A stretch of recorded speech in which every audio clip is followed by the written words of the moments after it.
Fox Sports. We are Fox Sports. We are San Diego.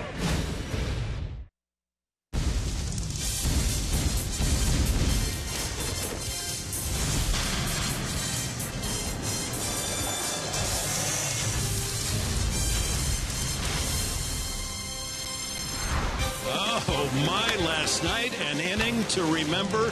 9 runs, every single Padre, all 9 scored in Chicago on their way to a 13-3 victory. 9 runs in 1 inning. They had not scored 9 in a game for 2 months. Maybe it'll continue here in Atlanta. Turner Field, the scene. First of a 4-game series against the Atlanta Braves. The Braves currently just a game and a half behind Washington in the National League East. And good evening, everyone, and welcome to the capital city of Georgia with Mark Grant. Dick Enberg, a new face, then became a face that was gone for a couple of weeks, but we're happy to welcome back Jesse Hahn. Well, the young right arm of Jesse Hahn goes tonight in Atlanta, and he's very familiar with the road. He's got great numbers on the road. Jesse Hahn, 3-0. This will be his 4th start on the road. And you see the rankings this season. In the minimum of 6 starts. This is great company. The winning percentage, ERA, opponent's batting average, and strikeouts per 9 innings, all first. The Padres have themselves a good one. Why? He can locate the fastball. He drops the curveball on him. A strikeout pitcher, Jesse Hahn. He's got a test to him tonight pitching against these Atlanta Braves. Yeah, this is the youngest team in the National League, and they can hit, especially Justin Upton. He leads them in home runs and RBIs, and Upton against the Padres in his career has slugged a total of 18 home runs. We're ready for baseball in Atlanta.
Hashtag I'm with, and the last name of the broadcaster you think has the best pick tonight.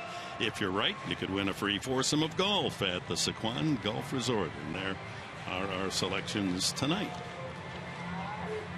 Teams not yet taking the field. Umpires gathered at home plate have gone through the ceremony of exchanging the lineup cards. But Black, with that shiner, right eye, black eye, that must have been some fight. Huh? Oh, you should see the other guy. Yeah. Got to watch out for that left hook, you know. Hey, well, we've got some time, folks. Let's check out the keys of the game. Brought to you by the Honda dealers of San Diego County. Hey, get to Wood early. Alex Wood, that is, the left-hander for the Braves. If he finds a groove, he can't go deep into the ball game. So the Padres, hopefully they can carry over what they did in the last 2 games in Chicago and do the little things. Throw to the right base. Take the extra base. Don't give away extra outs to these Braves. Game 1 of this 4-game series should be pretty interesting. And the Padres hope that they can succeed as they did a year ago. They took 5 out of 6 from Atlanta in the series. As we check the Padres lineup, brought to you by Toyota. Denorfia will lead it off. Solarte hits second. Quinton in the starting lineup. Bats third. Tommy Medica in the cleanup spot. Jeff Francoeur returning to the team that drafted him in the first round. He was an Atlanta high schooler. Chris Nelson bats 6. Rene Rivera off a 3-hit home run game last night in the 13-3 victory at Chicago. Bat 7th. Alexi Amarista 8th, and Jesse Hahn will bat 9th. And the scouting report for Alex Wood. He's a good one. 23 years old. Fastball, change, curveball, 87-92. He's got a very funky delivery. Very deceptive fastball as well. His fastball, 91-92. But talking to Mark Lemke, the former second baseman of the Braves, who does Braves radio, he says, you know what, that 91-92 fastball at times will look like 95-96. Very funky swings. All arms and legs coming at you. You can see that. Look at that. He really rocks back, doesn't he? Shoot, rock, fire. Rock and fire. He's only 23. He's a Bulldog from the University of Georgia. Denorfia will lead it off for the Padres. Here's the defense for the Braves, brought to you by Honda. Outfield of Justin Upton in left, his older brother B.J. Upton in center, Jason Hayward in right field, Johnson and Simmons on the left side of the Braves infield, rookie La Stella at second base, the player of the year for the Braves last year, Freddie Freeman at first, Evan Gattis behind the plate with his home run bat, and Wood on the mound. Wood is 7-7 with a 3.24 ERA, promoted from the bullpen. He has pitched only once against the Padres an inning in relief. Yeah, the Padres winning 4 of their last 5, taking series back-to-back against the Mets at home, and then the Cubs 2 out of 3. It's a nice little run, huh? Yeah, at Wrigley. So here's Denorfia at 238. Hard. Larry Vanover calling balls and strikes tonight.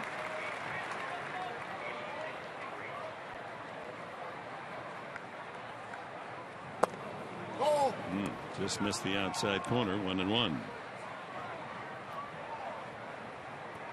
The Braves 55-47 at this stage. A game and a half behind the Washington Nationals in the National League East fight. 1-2. There's that changeup. If you're going to go in order of the pitches for Alex Wood, it's fastball, changeup, curveball. We just saw a changeup right there. 6'4" and 215, this 23-year-old. And he misses outside, 2-2.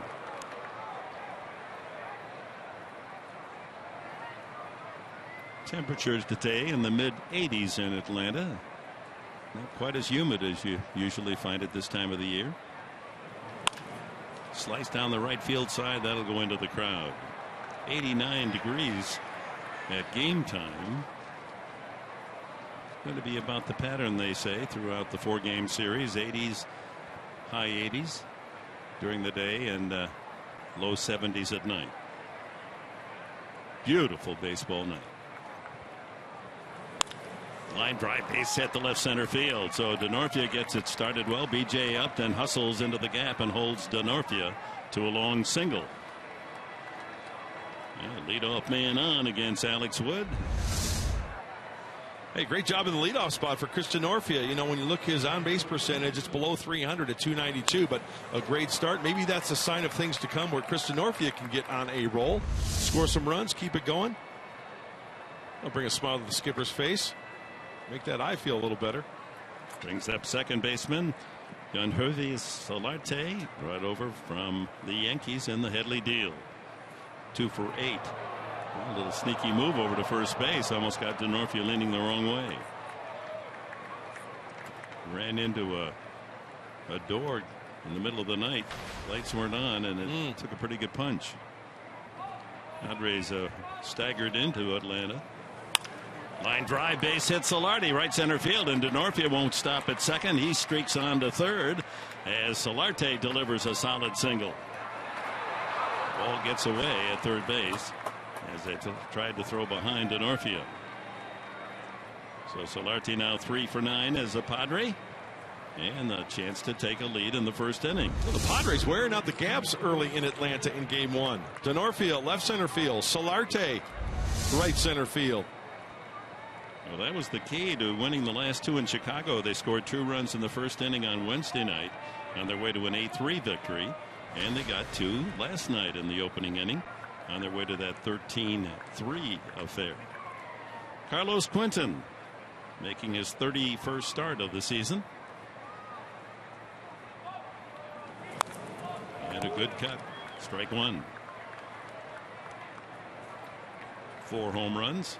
18 runs batted in. Where's his RBI total on his back? First and third for the Padres, and no one out here in the opening inning. 92 on that fastball. Tommy Medica in the on deck circle.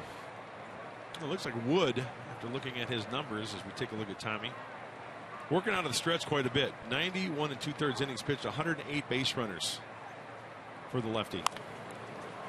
That'll make it into the lower deck off to the right. So without recording an out yet here in the first inning, Wood, you can add 2 more base runners.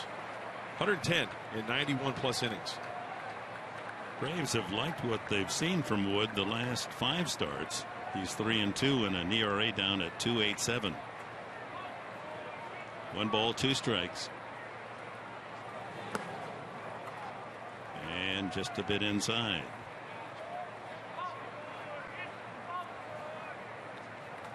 He and his opposing pitcher tonight, Jesse Hahn, have one thing in common as collegians, and more this is happening. They both had Tommy John surgery.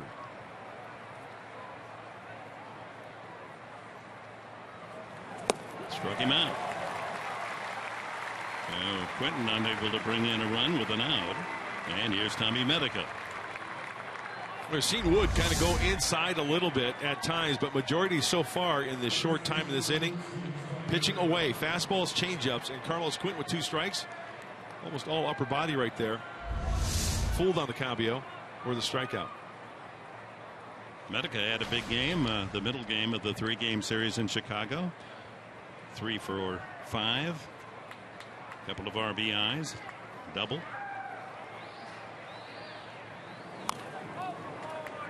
Well, it looks like Wood, when he goes into his delivery, he's like reaching back into the ball bucket to throw BP and reaching for one, grabbing one, and throwing it towards the plate. Very funky delivery. As a starter, his ERA much better than as a reliever, although the record doesn't reflect it.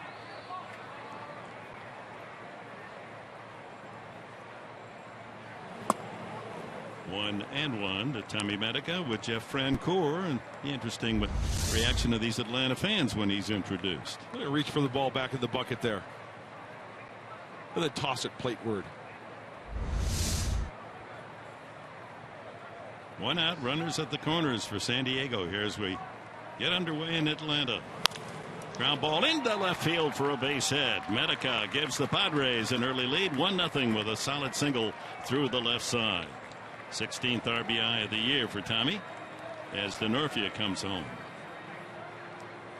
Well, 3 of the first 4 men to face Wood with base hits. Hey, maybe these Padres are looking at that Braves uniform and thinking they're Cubs jerseys.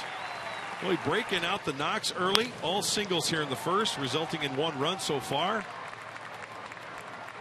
They keep it going. 1 on, 1 off. No problem with that. Nice hand for Jeff Francoeur as he is introduced. An Atlanta star, top draft pick, had a couple of 100+ RBI seasons in a Braves uniform, and takes ball 1. Solardi at second and Medica at first. 1 out.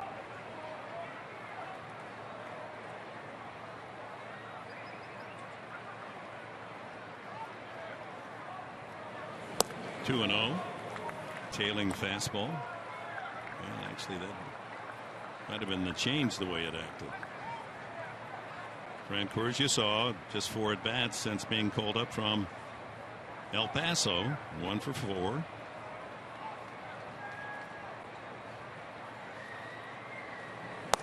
Certainly familiar with these environs. 3-0. Wow, looks like Wood got squeezed right there. Advantage Francoeur.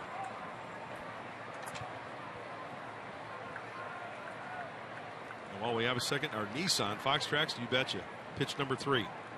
Down and away. Pitcher's pitch.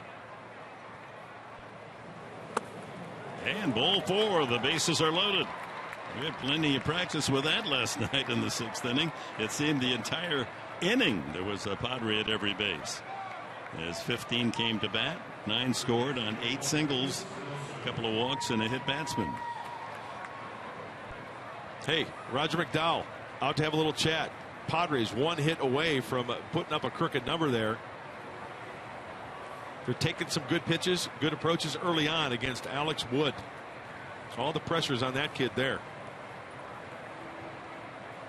Padre over every pillow now with Solardi at 3rd. Medica moved to 2nd. Francoeur joins them. And here's Chris Nelson. Nelson had a 2-run single in that big 9-run inning last night. Infield back looking for a double play chance to bail Wood out of the jam. 1 run in, bases loaded, 1 out. And there it is, a perfect double play ball. That was room service. 4-6-3. And the Padres get only 1 out of a golden opportunity, but they're on the board first here in Atlanta.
Got it.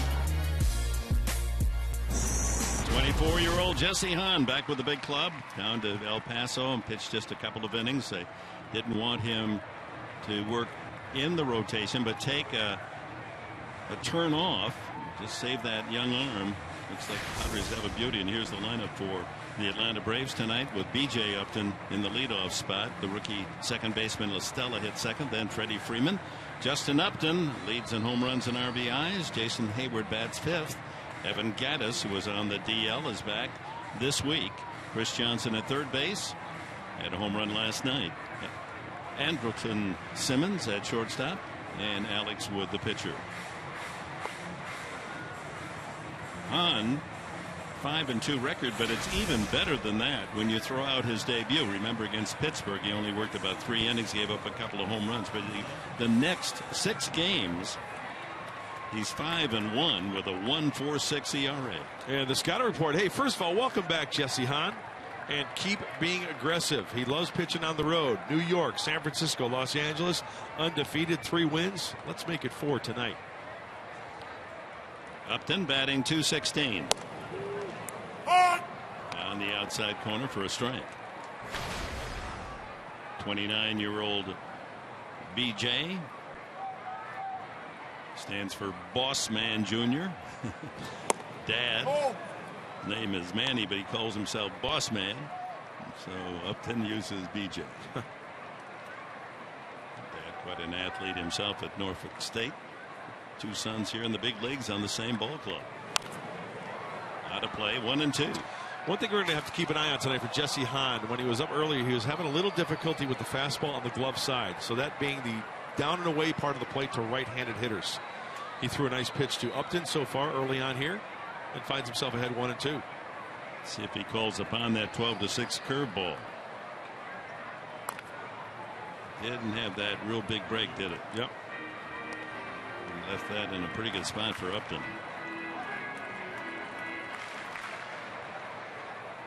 Strikes out a lot, does B.J. Upton, for a leadoff man, over 100 strikeouts.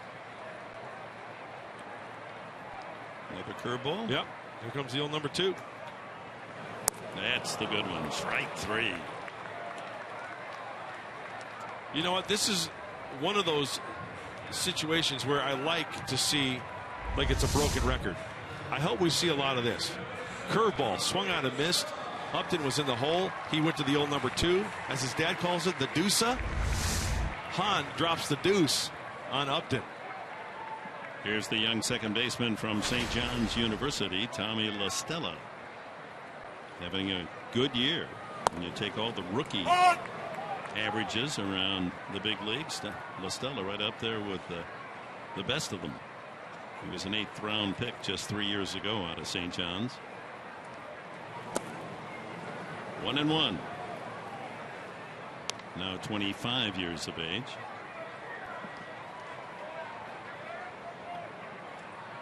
They have some great television angles here, don't they? I love that shot.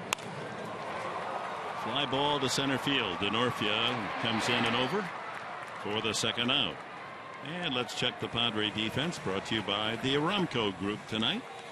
Behind Hahn, Quinton will be in left field. Denorfia, we just saw him make the play, in center, and Francoeur in right. There they are in the outfield. On the infield, Nelson and Amariste on the left side. Solarte at second, Matica at first, and Rivera behind the plate for Hahn.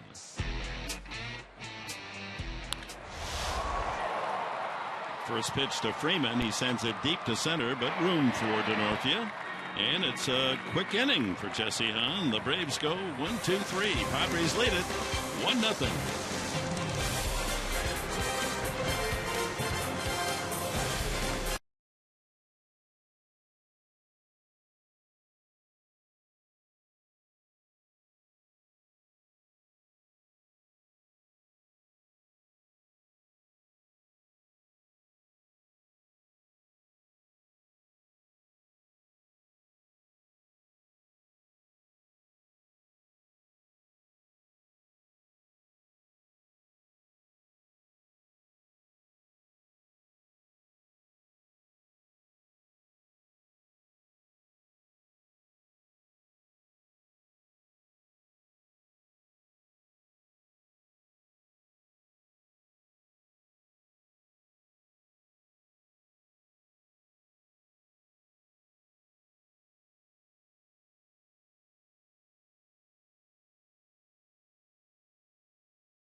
One of the reasons why Rene Rivera hitting his 7th home run. Look at how he's got all this energy going that way on the swing on the home run. His back foot comes up off the ground, right? But look at the energy here. Driving it down, using the legs, and throwing that head of the bat that way. What's the result? Roll it. Getting out in front and sending it over the basket in left center field in Wrigley. That was when the score was just 2-1 and gave a little breathing room for Tyson Ross 3-1. Then the following inning, the Padres scored their big 9. Rivera, a total of 3 hits and 5 at-bats last night. He was our Carl's Jr. player of the game. 7th home run of the season for Rene. Amarista and Hahn to follow. Alex Wood, the lefty for Atlanta. It's like he likes that two-seamer to the right-handers. He's been throwing a lot of those, Dick. Good call. He's throwing the changeup once in a while, and maybe a sweeping breaking ball. Looked like a pretty good pitch.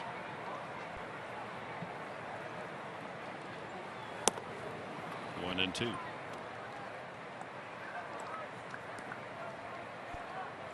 Lots of different times for the starts of these games in the 4-game series. We'll give those to you in a moment. Well, here's the moment. Tomorrow it's 3:30 our TV time. Espana for the Padres. Turan, who's 9-6 for Atlanta. Then 1:30 Sunday, Stoltz against Minor. And 9 a.m. on Monday morning, Kennedy draws Santana.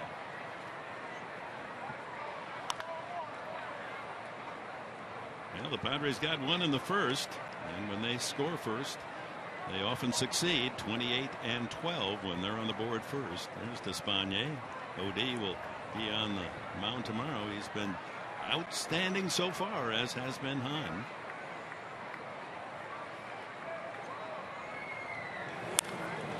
Oh, good cut, Rivera.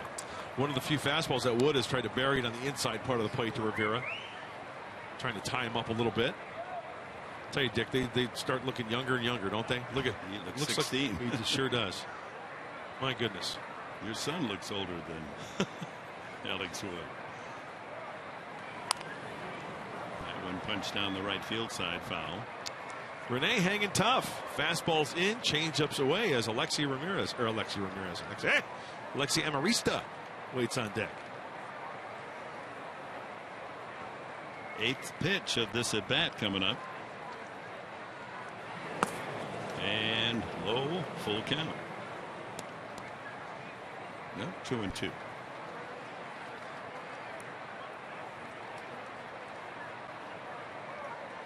Outfield giving Rivera a big hole in left center, as you can see.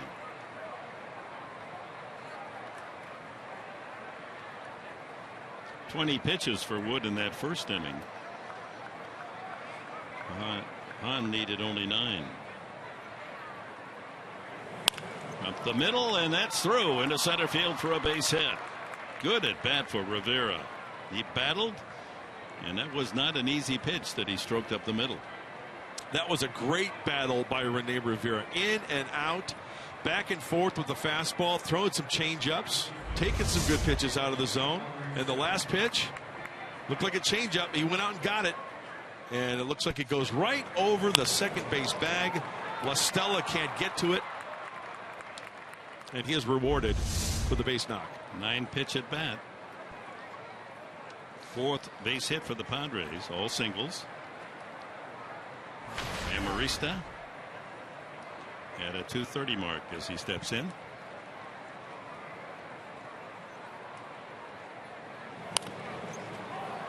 Lineup loaded with right-handed hitters against the lefty Wood, Amarista being the exception.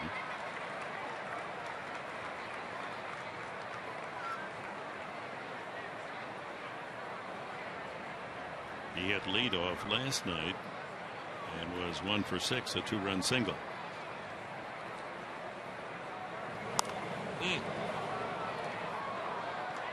And that means that Amarista had a fat one. He had a fat one to really do some damage. 6 at bats last night, Marks. 4 times he hit the ball to the left fielder. Yeah. You want to hit the ball on the ground to the left fielder.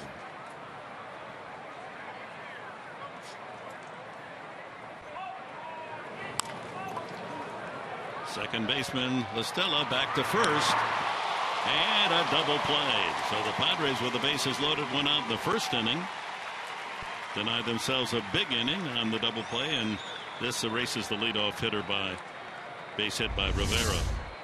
Oh, working down to the zone induces this double play. Simmons, who's one of the better ones. Freeman, nice stretch, very close at first base. Estella doing a good job on both double plays. Quick feed to the shortstop. So Hahn up. He has one hit in 11 at bats. Padres ran into double play trouble in the opening game in Chicago when they were shut out 6-0. 4 Cubs double plays.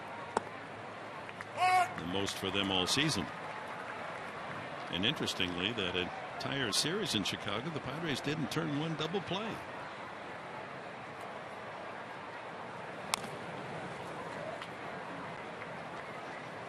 One ball, 2 strikes to Jesse. Did get that one blue pit in New York and knocked in a run. First major league hit. Hey, good looking hack right there. Hanging in there. Yeah, maybe he honed his skills in the batting cage a little bit when he was down in the minor leagues.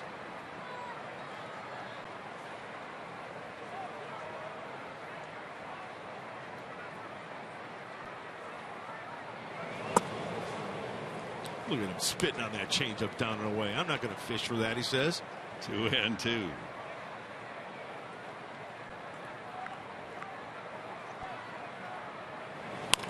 And up the middle. LaStella with a terrific play. Hahn beats it out. LaStella couldn't get anything on his throw, and the one hopper just a little late, and Jesse Hahn has a hit. So in the first turn of the lineup, 5 hits for the Padres, but a couple of double plays taking them out of big innings. Second major league knock for Hahn. Another good at bat, and I'll tell you what, by the Padres hitting some balls up the center of the diamond, we're getting a good scouting report early on LaStella. He can go to his right, he can turn the double play, but you know what? Jesse Hahn was picking him up, putting him down nicely down the first base line for that infield single. So Wood gives up singles to 2 of the 3 many faces here in the second. Rivera singles, but Amarista wraps into the double play. Now Hahn with a single, and Denorfia, who singled the first time, to left center with 2 out. Didn't go. And Denorfia count in his favor, 2-0.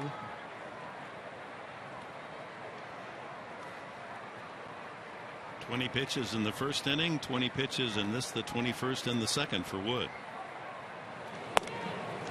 Plays that in, 2-1.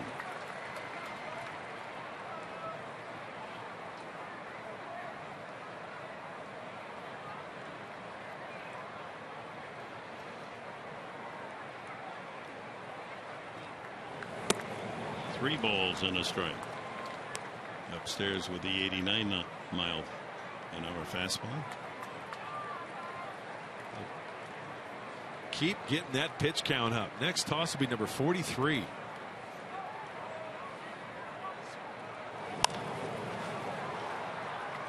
Out of play, off to the right, and the full count. Freeman motions to his pitcher. I'll be playing behind the runner. Solarte would be next. He singled the first time.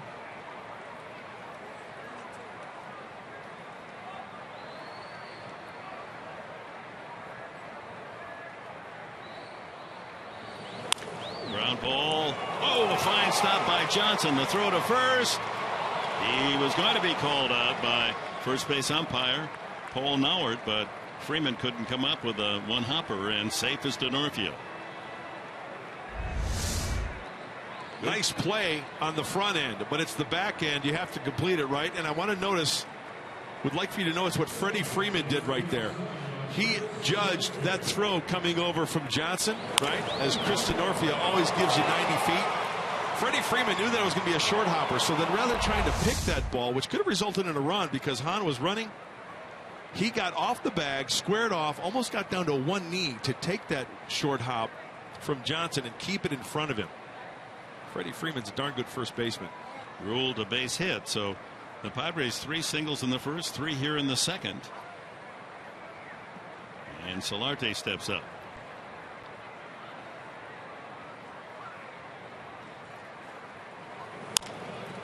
And fly ball directly to Jason Hayward and right. So no runs on 3 hits. The Padres leave 2.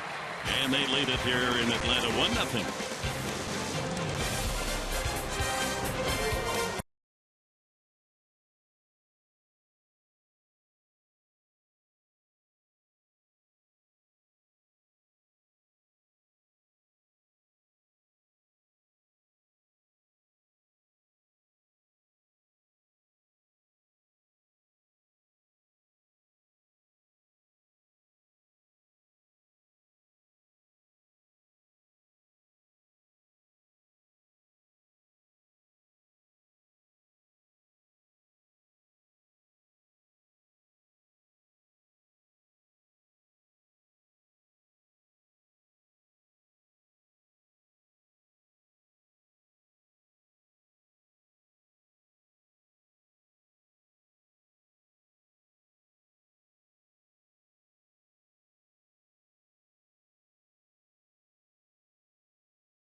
There's no hard number that we're looking at. We're gonna watch them.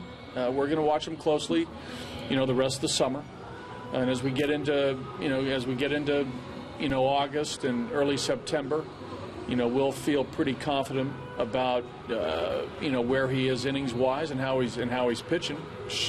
This game's still about performance. He's got to pitch good, to stay in the rotation. But all indications are so far that he's deserving to make major league starts. So we'll continue that with an eye on capping his season at some point. And that's your Geico quote of the game, Buddy Black, talking about watching Jesse Hahn's innings going forward, because he's on pace right now to double the amount of innings that he had from last season. And with his Tommy John surgery back in 2012, they want to watch that, which is why they gave him some breaks off. On Monday, he did start in San Antonio, had 2 scoreless innings, but that was all his work that he got done during the All-Star break and being back down in San Antonio, gentlemen. All right, thanks, Chris, for that report. Yeah, they're going to monitor Hahn. They don't want to overwork him. But he's come out of nowhere here this season, although highly regarded at Virginia Tech before he had that Tommy John, drafted in the 6th round by Tampa Bay. Part of that trade that brought Alex Torres over from Tampa Bay, and they swapped for Logan Forsythe and 4 young Padres, Tissenbaum, Boxberger, Lawless, and Andresi. Justin Upton, he has been a total pain for Padre pitching. 18 home runs. First round pick by Arizona. He's having a good season and takes a fastball outside. And generally speaking, Dick, when you talk about hitters, and pitchers want to keep the ball low, right? Well, Justin Upton is a hitter who likes the low ball. We'll have to keep an eye on how Jesse Hahn pounds that strike zone, maybe around the belt buckle, maybe up, trying to tie him up a little bit.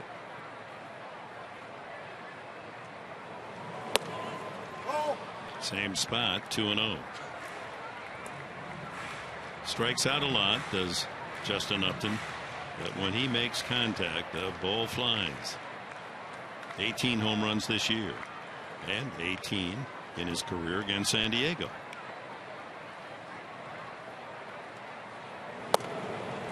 That's on the outside corner. Upton, then Hayward and Gaddis here in the second. Good pitch out there all day. Down and away, knee high, take your chances there.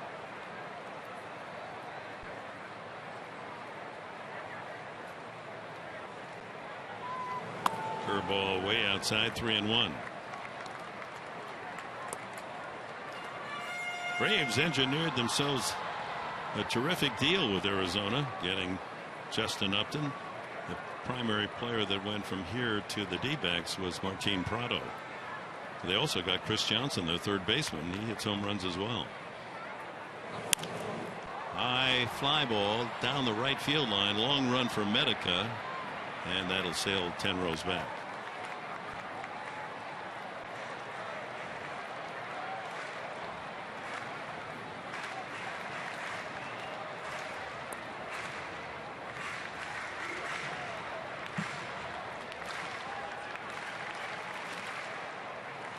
Yeah, that trade. Chris Johnson, the third baseman now for the Braves, and Upton from Arizona. Prado, Delgado, some young pitchers.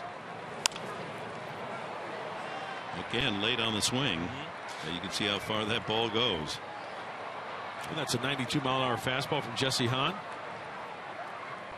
Gotta keep an eye on the velocity as well. She outstretched the competition to get that souvenir.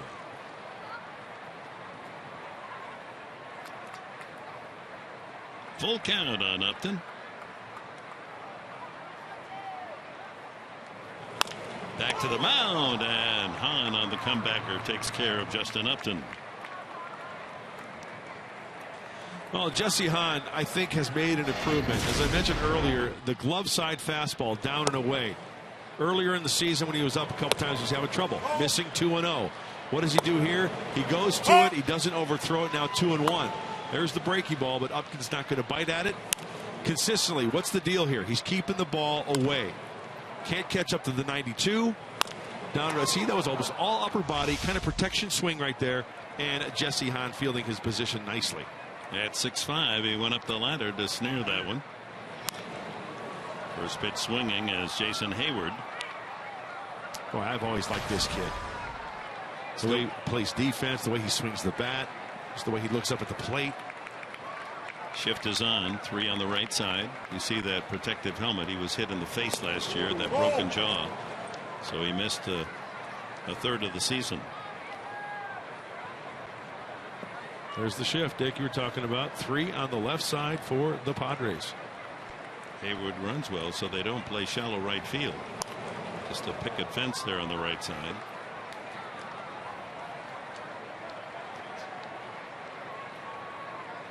Did you say a picket fence, Dick? You want a 2-rail or a 3-rail? Let's put a little barbed wire in there too, so he can't get through. How about that? That'll do it. Let's see if it works. 1-2 the count. Oh, lines that one over the head of Solarte, who was playing in the second baseman's position, and that's the first hit off Jesse Hahn. Well, if you hit it on the ground hard, it's got a chance to hit one of those rungs on the fence and not go to the outfield. But if you elevate that, it's going to get over that barbed wire, and it's going to get over that top rung of the fence. And Jason Hayward, I tell you what, short, quick to the baseball, good, powerful hack right there, resulting in the single. A 1-out base hit for Hayward brings up catcher Evan Gattis. Gattis with a bulging disc and has been on the DL for 19 days. Just came back this week. Mightily strong. I know when we first saw Evan Gattis, he reminds me of a guy that, you know, hey guys, let's go to the park on a Saturday, play a good old-fashioned game of slow-pitch softball. That's the kind of stance he has. He doesn't wear the batting gloves. He just grips it and rips it. Quite a rookie year last season. Hit 21 homers. Oh, curveball fooled him. 1-1.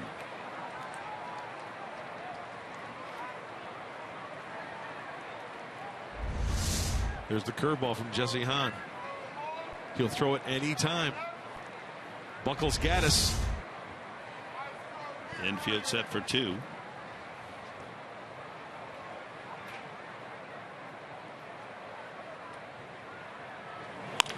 And there's a perfect double play ball. There's one, and back to first. A double play. 4-6-3. Solarte, Amarista, Medica. That's it for the Braves in the second.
All right, thank you, Mike and Mark. And of course, St. Louis will be visiting Petco when the Padres return home.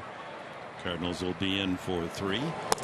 And then you'll see these Atlanta Braves as well for a weekend, the next weekend. After this, that'll be a talented 6 games in terms of the opposition.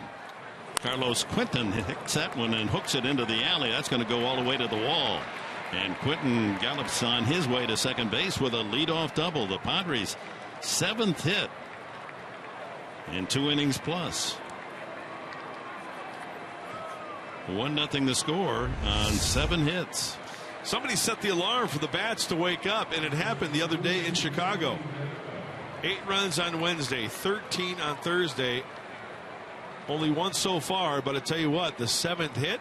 Padres need that big hit. They need multiple base runners here early on against Alex Wood. Nice thing about the double, you can't ground into a double play. That's what has hurt the Padres offense in both the first and second innings. Medica grounded a single through the 5.5 hole the first time up to drive in the Padres' only run.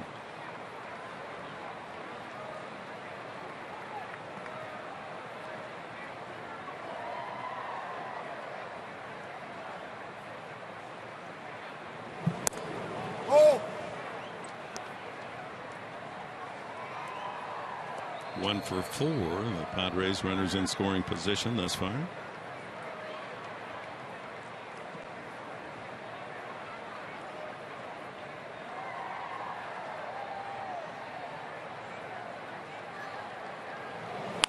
And the same shot. Medica right through the 5.5 hole with those cranky knees. No way that Quentin could come around to score, so he holds at third. And 2 for 2 night for Tommy Medica. Boy, the Padre hitters are putting the sweet spot of the bat on the baseball, even the ground ball. Short stride, short stroke, great result past the diving Simmons.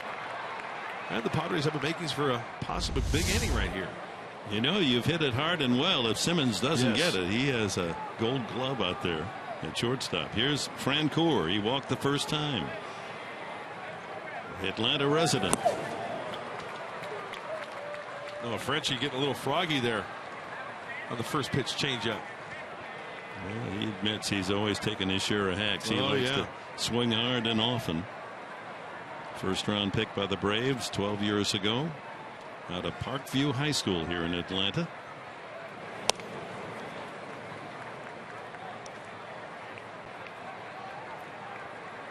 .30 years of age, 23rd overall selection by the Braves. Hit .271 in those 5 years in Atlanta uniform with 88 home runs. Infield playing back. And a changeup. Yep. Remember early on when Jeff was called up to the Braves, it took him 128 at-bats, plate appearances before he drew his first walk. He likes to swing the bat. And yet he walked tonight. He said as he matures, he understands there's nothing wrong with a walk.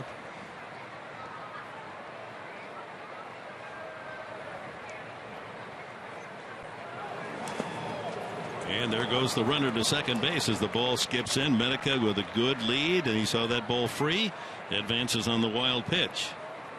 And again, that takes the double play away from the Braves defense. Great recognition, because when this ball's going into home plate, it's the hop secondary lead. He sees daylight. Now the Braves can't get that double play on a grounder. They can't go the short way. One hit, possibly 2 runs right here for San Diego. Infield back. Oh, Glenn Hoffman.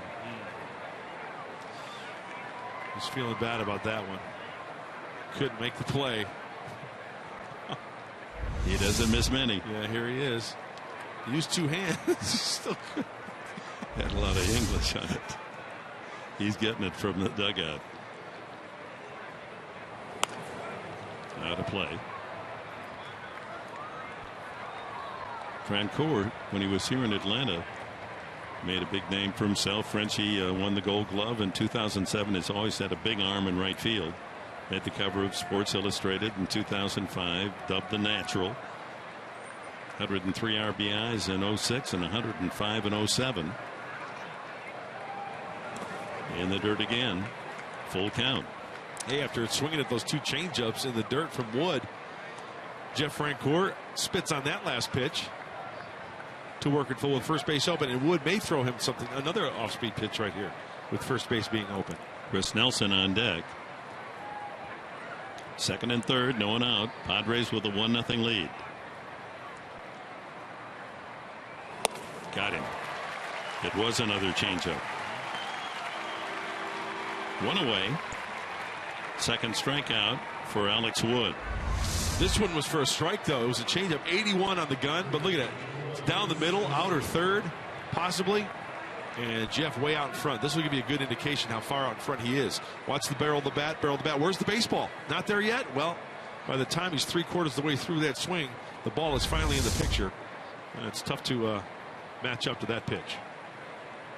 Chris Nelson up with the bases loaded, 1 out in the first inning, wrapped into an inning-ending 4-6-3 double play. And that's a strike. 60th pitch coming up, with only 1 out in the third.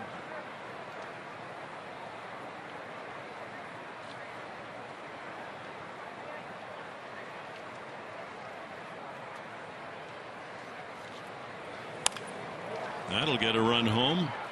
High fly to right center. BJ Upton makes the catch. Both runners tag. And coming in to score is Quinton. It's 2-0. Medica moving to third on the out. And give Nelson his 5th RBI as a Padre.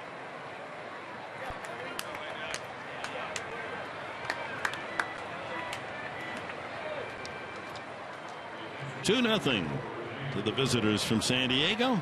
And a chance for more. 90 feet away, Medica for Rene Rivera, who singled up the middle his first time. 2 runs, 8 hits for the Padres. No runs, 1 hit for Atlanta. Yeah, you add up all the home runs by Padre catchers, and they're right there with the other big boys, Cincinnati with 19 and the Braves with 16.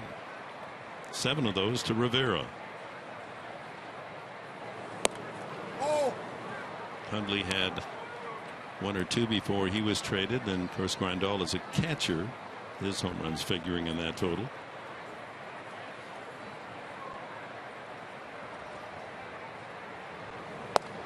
Oh. 2-0.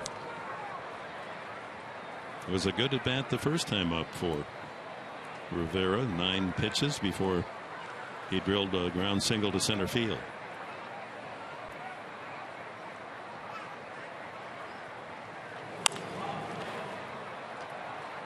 That'll be out of play.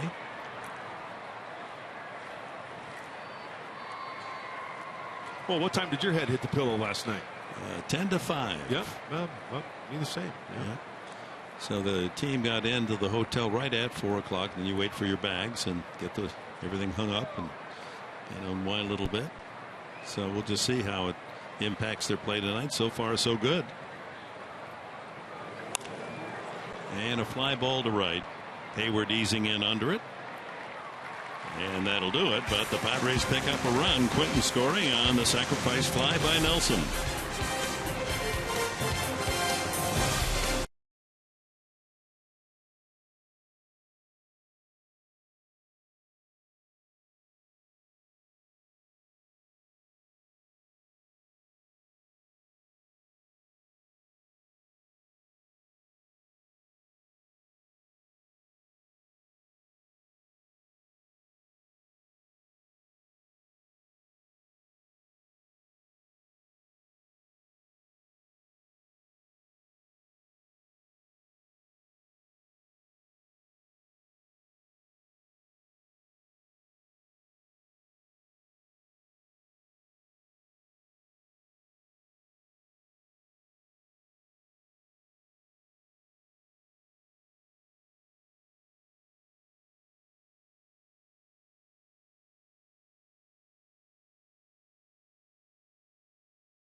Padres baseball brought to you by Petco, the power of together, and by your San Diego Lexus dealer.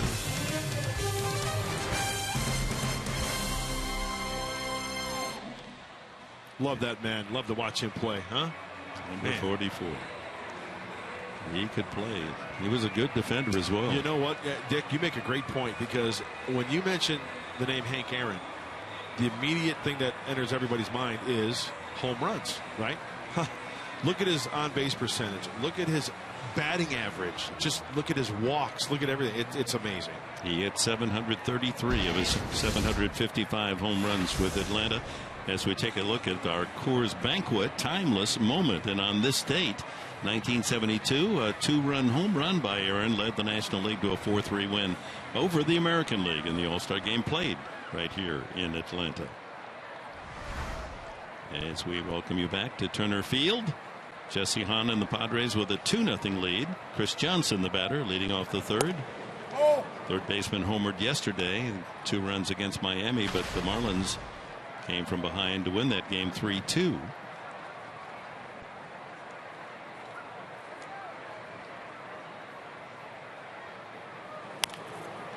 I'll tell you what, Chris Johnson has been pretty much an enigma, a conundrum. 3 home runs in his first 90 games, 5 in his last 9. It's kind of streaky, huh? Nice kind of streak recently. Yeah. 1 ball, 1 strike. High fastball strike.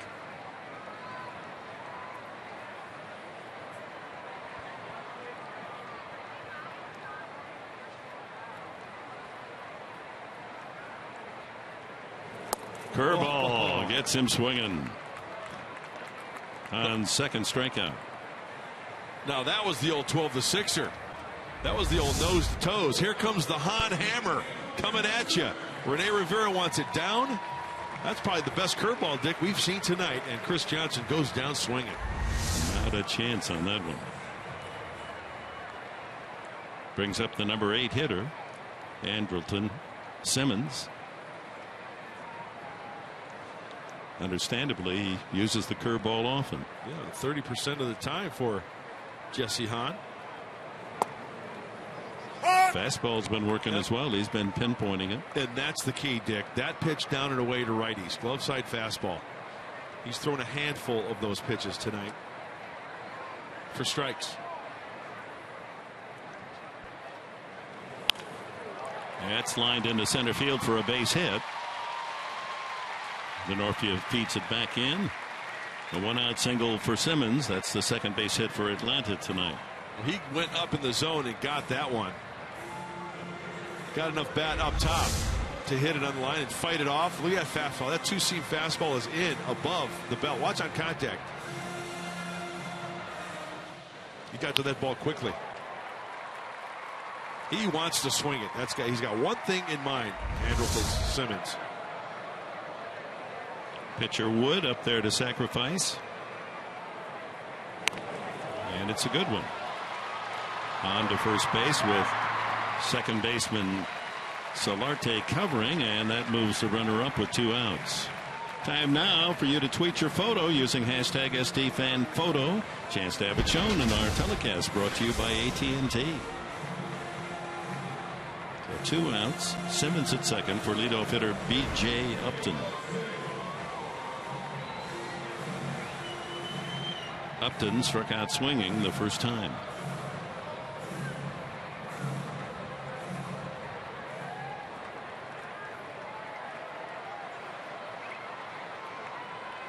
Boy, you look at Jesse Hahn from that angle. He's all legs, isn't he?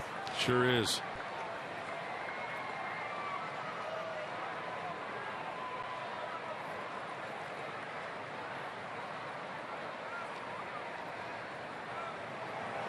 Curveball doesn't quite break enough to catch the inside edge. Those are the dangerous ones that hang for the hitter. Glad to get the ball back.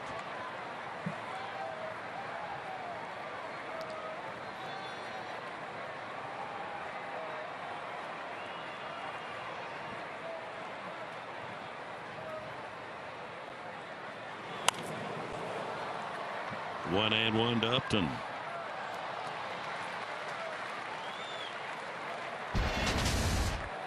Jesse Hahn, minimum of 6 starts. He's had 7. Lowest opponent's batting average. He's second to Johnny Cueto just by a point. 185 opposing hitters batting against him. There's some good company right there, and sure, it's only been 7 starts, but still, that's at the big league level. He's done well on the road. He's got a nice little winning streak going, 4-game winning streak. Well, and if you throw out that nervous major league debut against Pittsburgh, batting average is 163.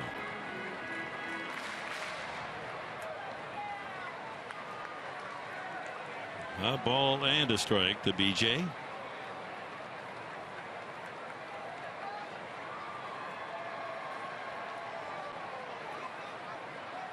Simmons at second, 2 outs. Late swing on that breaking ball. That 4-game streak that he had to beat the Mets, Mariners, Giants, Reds. 4 winning teams. Yeah. Well, the Mets were not at the time. And you take a look at the arsenal for the young right-hander. Fastball, heavy on the fastball, 71%. Breaking ball coming in second place in the changeup. Very few times thrown, 4% for Jesse. So he's used more of the fastball. As we just told you, 30% of the time he employs the curve, but only 25% so far. 2-2 to Upton. That one bounces in. Full count. Rookie second baseman Tommy La Stella on deck.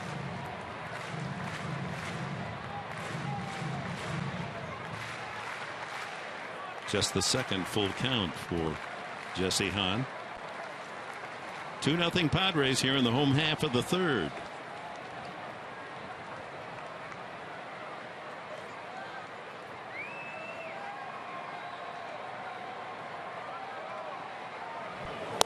And he lost him. Hey, get to the park early, folks. Friday, August 1st, Padres Wine Fest, presented by Copa de Vino. Dick, you're going to enjoy this one. Enjoy wine tastings from some of your favorite wineries before the Padres take on the Braves. The first pitch is at 7:10. First pour is at 5, though, with $5 tastings at the Park at the Park. Get your Padres Wine Fest tickets today at Padres.com/winefest! Exclamation point. That's just Wine Fest. You don't have to put the exclamation point. That was just my little. Oh, that's good. Well, you should, Maybe we could move our rehearsal back a half hour so we go out and just check it out. It'll be the perfect moment for Wine Fest. Yeah. A lot of good things in this next short homestand. 3 St. Louis, 3 Atlanta. If you're making your ticket plans. La Stella, the rookie, with 2 on. And he bows to a fastball. Strike 1.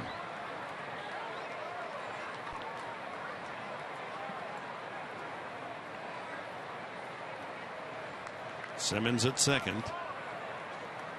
Upton at first.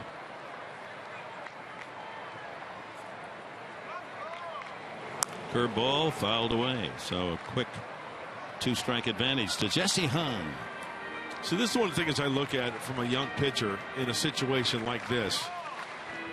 Runner in scoring position, multiple base runners, first and second, 2 outs. How he battles, how he goes about to get the next hitter. Second guy in the order. It's not like it's the bottom of the order. Righty on lefty. Jesse Hahn does not seem to be phased at situations like this in the short time that we've seen him. 1-2.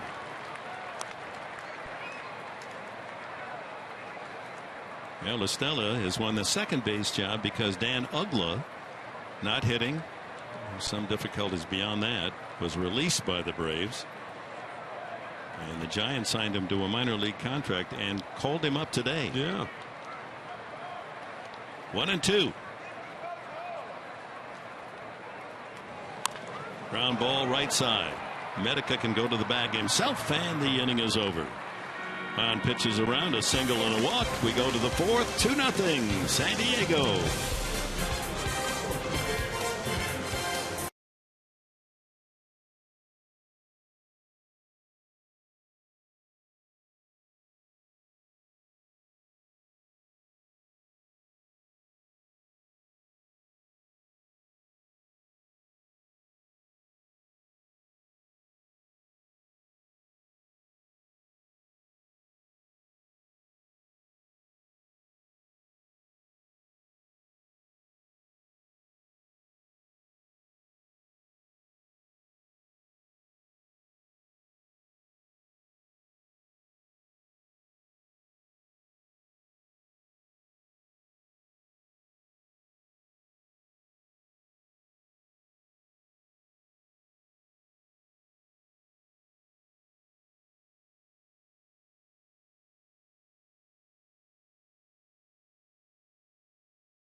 updates to give you. The 3 injured Padre infielders are all in El Paso, been playing for the Chihuahuas for the last couple days on rehab assignments. Jed Jerko, Ever Cabrera, and Yonder Alonso. Now Cabrera still working out that hamstring, maybe a couple more days, but some good news revolving Jed and Yonder. They're looking good and could possibly be on their way to Atlanta sometime this road trip, possibly, guys. So that's some good news. All right, thank you, Chris. And that's going to be interesting with a trade deadline coming up next Tuesday. Padres getting healthier. Amarista drives that one deep down the left field line. A long run for Upton, but it lands in the first row there down in the corner. And Cabrera's hammy a little slow in getting around. Jerko's hit a home run down there. Hey, Dan Fout's in the house. Dan Fout's fan. Yep. And a Padre fan. He's got the brown. Roller to second. It's going to be close, and Amarista hustles up the line and is able to beat it out. I don't think La Stella was going to throw him out anyway. So another hit for the Padres, as in each inning they have produced a leadoff base hit. Denorfia singled in the first. Well, Rivera single, double Quinton, now this single. Yeah, and La Stella's going to have to be perfect on this play to get Amarista. Gets quickly down the line. It is not a clean transfer. 9 hits for the Padres. I know. Very nice. They racked up 14 last night in that 13-3 win in Chicago. Coming up to bunt. Move his man into scoring position. He had an infield hit his first time, his second major league knock.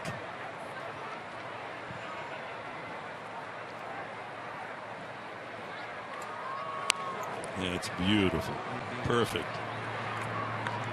1-4 on the putout. Moving Amarista into scoring position. Do the little things. Help yourself. What do you say if the run comes in now, he gets a half an RBI? Yeah, I guarantee you. If you watch Jesse Hahn go back to the dugout, he's going to get high five. Well, let's see how he lets the bat come to the ball. He didn't poke at it. That's perfectly executed. Guaranteed high fives for Jesse Hahn. Yeah, top of the step. Yeah. Oh, yeah. Okay, leadoff man Denorfia up with 1 out, a chance to add to the 2-0 advantage here. Top of the 4th. Denorfia's 2 for 2. Fouls are back. Man, another good pitch to hack at. Alex Wood came up as a rookie last year, was 3-3. This year 7-7. The most he's ever given up hit wise is 10. He's allowed 9 here with 1 out in the 4th.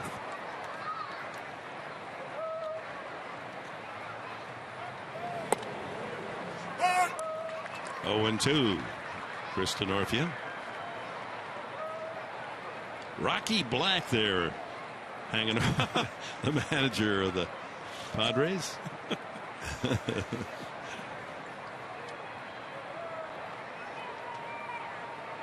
And Amarista at second, 1 out. You know, when I first saw Buddy with the black eye, it took me back to the days of my youth watching like the Flintstones cartoons. What did they used to do when a guy got a black eye? Take a big piece of meat, right, and just throw it on you, right? Yeah, porterhouse steak. Yeah, there you go. He's kind of proud of it. I didn't even notice it on the plane last night. He said, look at my eye. I thought he... Up the middle, Denorfia. That's into center field, and here comes Amarista around third. He will score. And on to second goes Denorfia. Where was that throw coming from? Denorfia's still running. He'll make it to third. Oh, my. 3-0, and a wild throw by Upton in center field. And Denorfia goes instead of just to first with the RBI single all the way to third on the air. 3 for 3 for Denorfia tonight. My goodness. Well, first, let's go back to the pitch. Playing Pepper up the middle. La Stella diving, can't get to it. Now, this throw from B.J. Upton. Oh, my goodness. You see that movement on the camera? That was the camera that's next to the screen behind home plate. Airmail coming in. You have clearance for landing all the way back to the screen. Well, that's about as wild a throw as we've seen all season from an outfielder. Yes.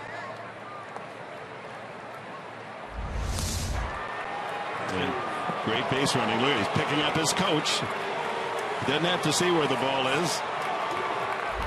All the way to third, so that brings the infield in. This is a big fourth run out there for the Padres. As Solarte has a single and a fly ball to right. 10 hits. That equals the most Wood has ever allowed in his 2-year big league career.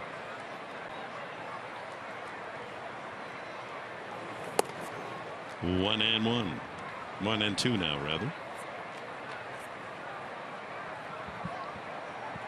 Solarte has a couple of RBIs in his debut in the Cubs series.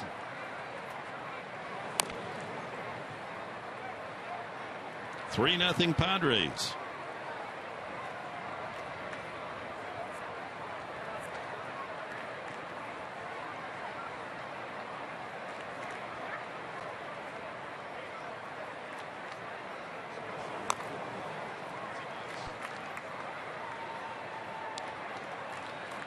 We say it's a big run because that fourth run has proved so vital to Padres' success all season. When they score 4, they have lost only 5 times in 37 games. That's a high drive to left field. Justin Upton deep, tagging Denorfia. He could come home on his hands and knees. It's 4-0 Padres as Solarte delivers the sacrifice fly. So the air pays off in behalf of the Padres. Hey, good swing. Almost like a pitcher not overthrowing. How about a hitter not overswinging? Let's break it down. Short stride. He got to it, brought his hands in. The pitch looked like it was inside. And did you see on contact? Elevated. Yes, he's happy about that. The long fly ball resulting in a sac fly. And high fives for young Hervis. Third RBI in his 4 games in a Padre uniform. Here's Carlos Quentin, doubled the last time. Carlos has swung at the first pitch every at bat this evening. 80th pitch coming up from Wood. There's that statistic, 32-5. And that reflects the fact they don't score over 4 very often, although this is a good stretch in this road trip. But how good the pitching has been. Oh, outstanding. So if you get 4, that pitcher can close the deal. And that is strike 3. A 3-pitch strikeout. Quentin gone, but the Padres, helped by an error, center fielder B.J. Upton, get 1 run and then another unearned and lead 4-0. Chris Denorfia leading the way. He's 3 for 3 tonight with a couple of runs scored. 4-0 Padres.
Of Georgia, Fox Sports San Diego presents Padres baseball, brought to you by Sequan Casino.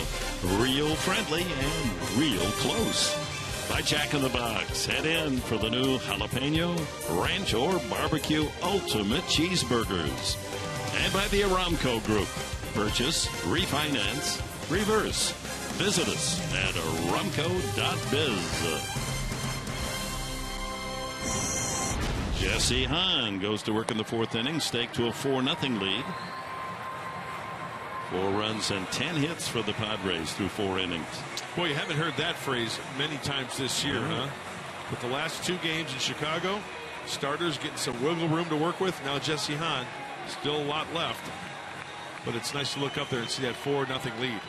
He's given up a couple of singles and a walk in the first 3. He'll face Freeman, Upton, and Hayward, the tough middle part of the Atlanta lineup. Freddie Freeman, the player of the year last year for Atlanta, takes a strike. What a season he had. 319, 23 homers, 109 runs batted in for Freeman last year. Shift is on. Change up.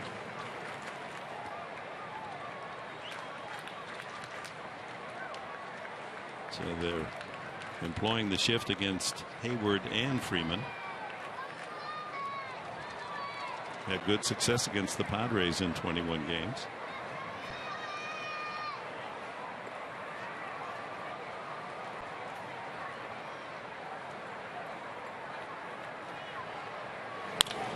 And he hits it into the shift, playing shallow right field. Solarte to throw him out. Hey, Dick, you know our good friend Keith Olbermann, right? Yes. He's got a nice little show, right? Yes. Recently, he was talking about the shift in Major League Baseball and how everyone says, you know, nowadays it seems like every team defensively puts on a shift. Well, he had the KO kid has documented that the shift goes back to as early as 1880s in Major League Baseball, back when this grand old game started. Got some documentation on articles written back then and how it was described, how certain players played certain ways defensively against certain hitters, the opponents. I thought it was really quite interesting. Justin Upton takes ball 1. It became nationally popular because it intersected with the rise of television in the late 40s, 50s, when Lou Boudreau, the manager of the Cleveland, playing manager of the Cleveland Indians, used it against Ted Williams. Yeah. And because Ted Williams was such a major star, everyone said, well, look at this. Why doesn't he try to hit the ball to left field? Well, in his youth, Ted Williams was not about to give in, go to left field. He was going to stroke it to right. Exactly. And that even somewhat controversial. But this year, the use of the shift certainly more than ever before. They're very popular. 2-1. It's like the Chia Pet back in the back in the 70s. It's like the Pet Rock back in the mid 70s. It was very popular for a while. Will it remain popular? Quentin has come out of the game. No, he hasn't. Oh, yes, he has. I thought he was still out there enough. That's strike 2-2. Venable has come into the game in center field. Denorfia, who started in center, has moved to left field. And Quentin, who ran out that double and scored on a sacrifice fly, and his knees have been achy all season long. So Bud Black has taken him out with a 4-0 lead here in the bottom of the 4th. Ground ball, 1 hopper. Cradled by Medica with 3 unassisted. It's the youngest team in the National League, the Atlanta Braves. And so they lead the league in most hits by youngsters 26 or younger. Yeah, they've got Freeman's under 26. So is Jason Hayward, rookie Listella. Simmons, the shortstop. Yeah. They're built for the long range, aren't they? They sure are. Hayward singled the first time, and the shift again. They don't move Solarte into the outfield grass. He plays right on the edge of the grass in this form of the shift.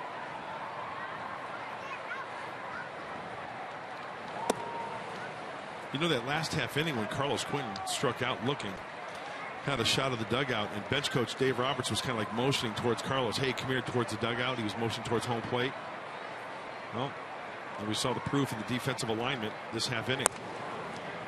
2-1. So Jason Hayward. Hopefully Carlos is okay. Venable, a solid defender, and he'll be hitting out of the third spot in the order now.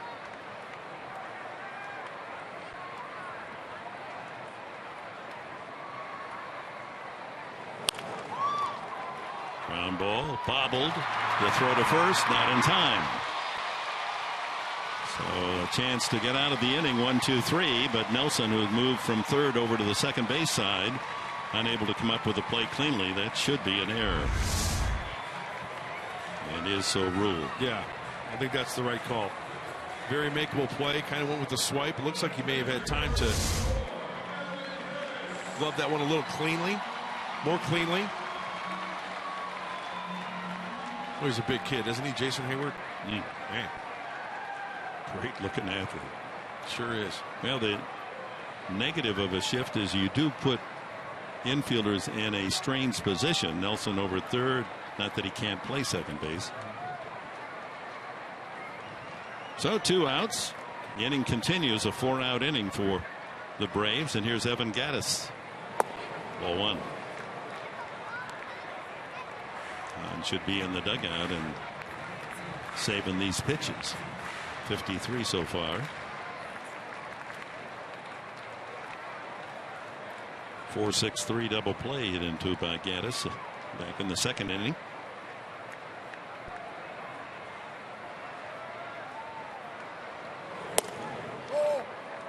Up high, 2-0. 260-pounder Gattis.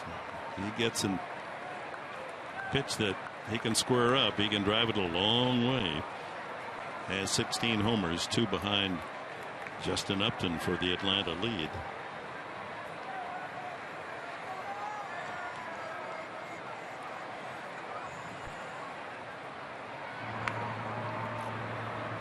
Four nothing Padres. We're in the last of the fourth here in Atlanta as we open a 4-game series against the Braves. And Atlanta will return the favor at Petco Park on the next homestand, a 3-game set on the weekend from now.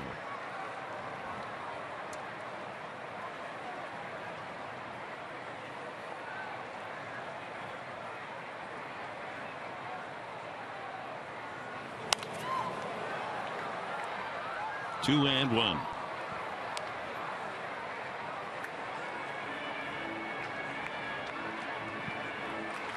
So the Padres will close out this road trip on Monday, a day game here in Atlanta, go home and face St. Louis for 3 Tuesday, Wednesday, Thursday, and Atlanta then Friday, Saturday, Sunday next.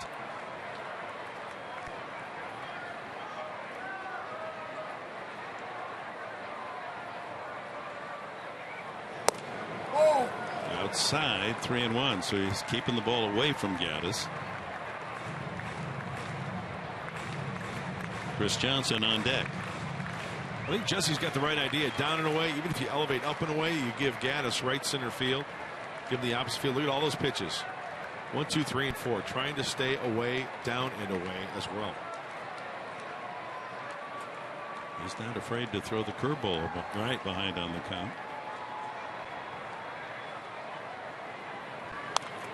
And goes fastball.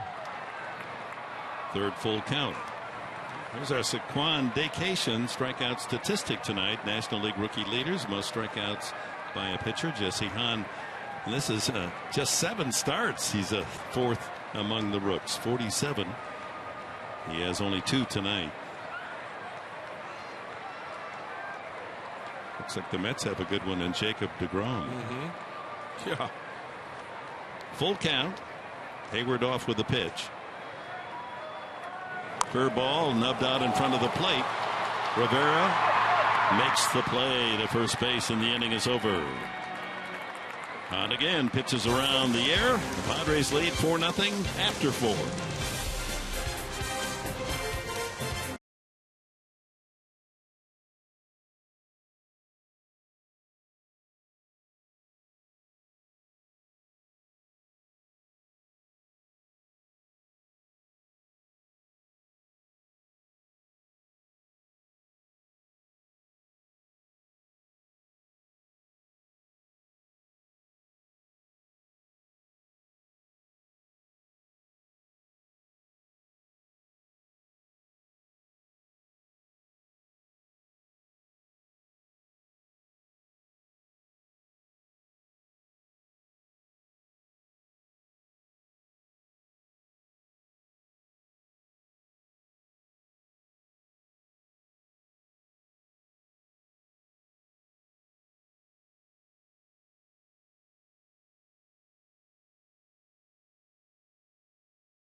month I kind of felt sorry for myself, went through one of those things, and my wife and a couple of my good friends, hey, listen, you got to suck it up, you got to get after it, and you got to get yourself back. And you sit there and feel sorry for yourself, nothing's ever going to work out. And I decided to try to work my butt off and get back here. I was excited about signing here. San Diego's always been one of my favorite cities, and a chance to play for Buddy. I know Maddox and all of them love him, and just a team. I knew this opportunity would come. You just don't know when it's going to be, and getting the chance to come here and then obviously go back to Atlanta for the next 4 games to my hometown will be awesome.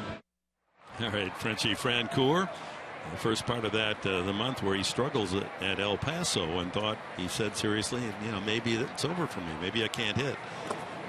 As Tommy Medica leads off, Francoeur on deck. Medica 2 for 2 tonight, drove in a run in the first inning.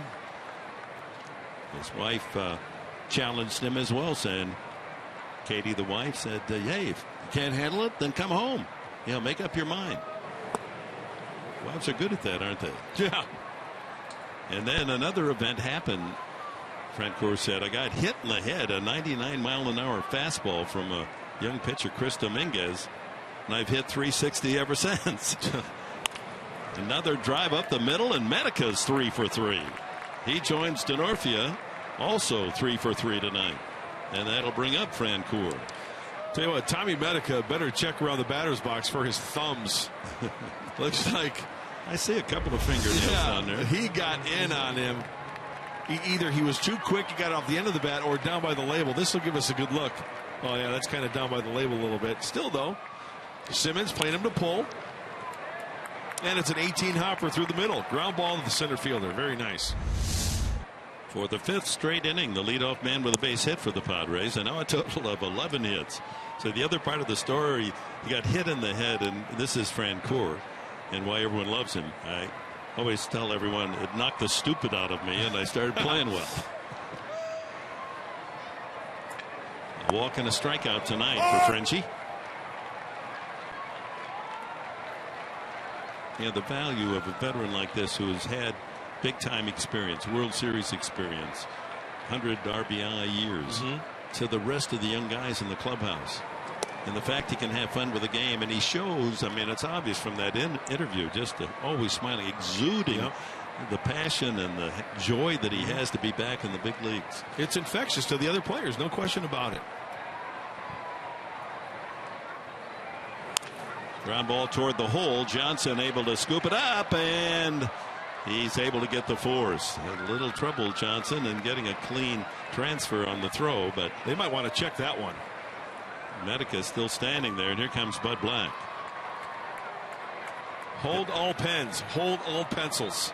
It appeared routine for Johnson to get the force, but watch, he has a little trouble on the transfer here. Whoop, whoop. So he almost ran to second base, and from that angle, tough to tell. Yeah. Well, it sure looks like Medica might have beaten it. He didn't go in straightforward with the front leg. Looks like they're going to challenge it. So the call on the field was out at second base, and they're going to send this back to New York for a review.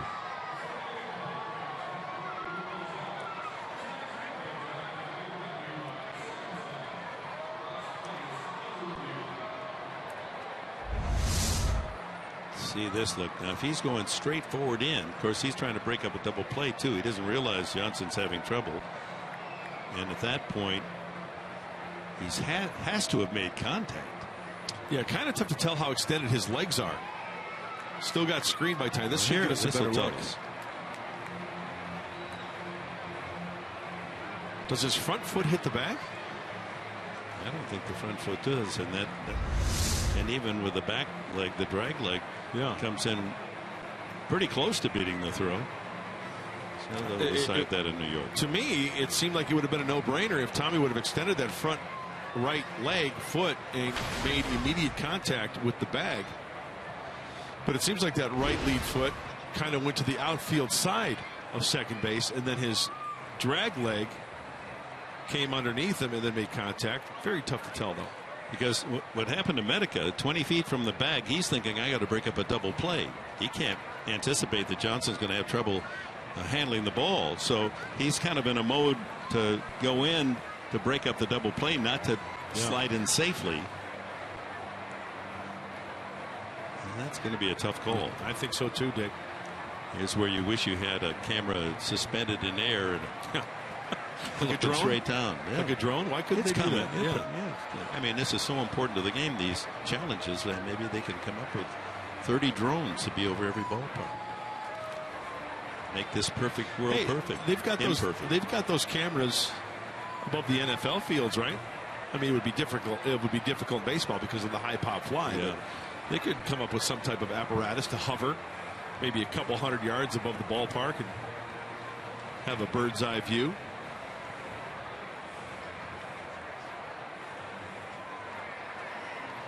All right, New York has decided, or has it?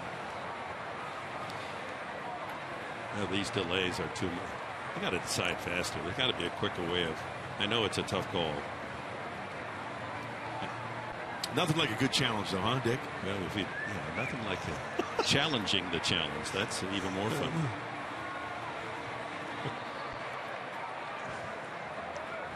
I'm sorry, I've already expressed it. I just don't think it's a good idea. Everything being challenged delays the game. Pitcher waits. Fans aren't involved. Everyone should get a free something. Got to wait this long. He's out. Okay, that's fine. That's how it was called initially. So the challenge reveals that the call was made correctly. Play stands. Francoeur safe on a fielder's choice. 5-4 on the put out at second. Well, now Buddy loses a challenge, so San Diego down to none. Atlanta still has a challenge remaining.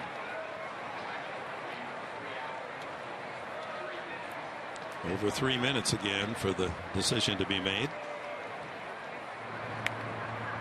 Hey, think of it this way. You know, the fans in the stands, maybe they get a little chance to bond with the person they just met. You know, it's an extra 3 minutes to where they can, you know, enjoy a cocktail, a social spark, or get to know, you know, talk a little baseball. Hey, what did you think about it? Well, you know, it's a tough call.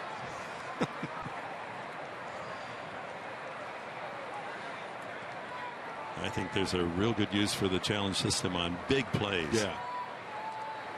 Not every bang bang play at first or every close call at second. Yeah, maybe they can modify it a bit. You know, use some good judgment. Sure. The umpires are excellent, so they'll say, you know, here's a really important play, and you want to challenge. Let's challenge it. Home run, foul or fair, trap the ball in right. Off the glove of the pitcher, and that's going to deny them a double play. And just out at first base is Chris Nelson. That would have been a double play had Wood not deflected the ball and brought it in toward the infield grass. So the Padres able to move Francoeur in scoring position. Well, you saw LaStella. He fielded that baseball after the deflection. Watch, he's playing almost up the middle. Deflected. He's got to now go to his left. Fields it to his left. I tell you, the kid's got good hands at second base.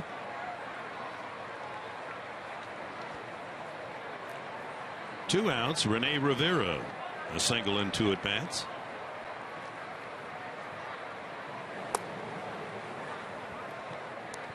Do you like the challenge system in football? Yeah, it's a little. I didn't at first, but I think it finally. I admit that I think it's a good thing. Yeah. But they really have been able to grind that down. Although they get under that hood, and by the time they order, you know, the subs at the local deli, it does take a little long.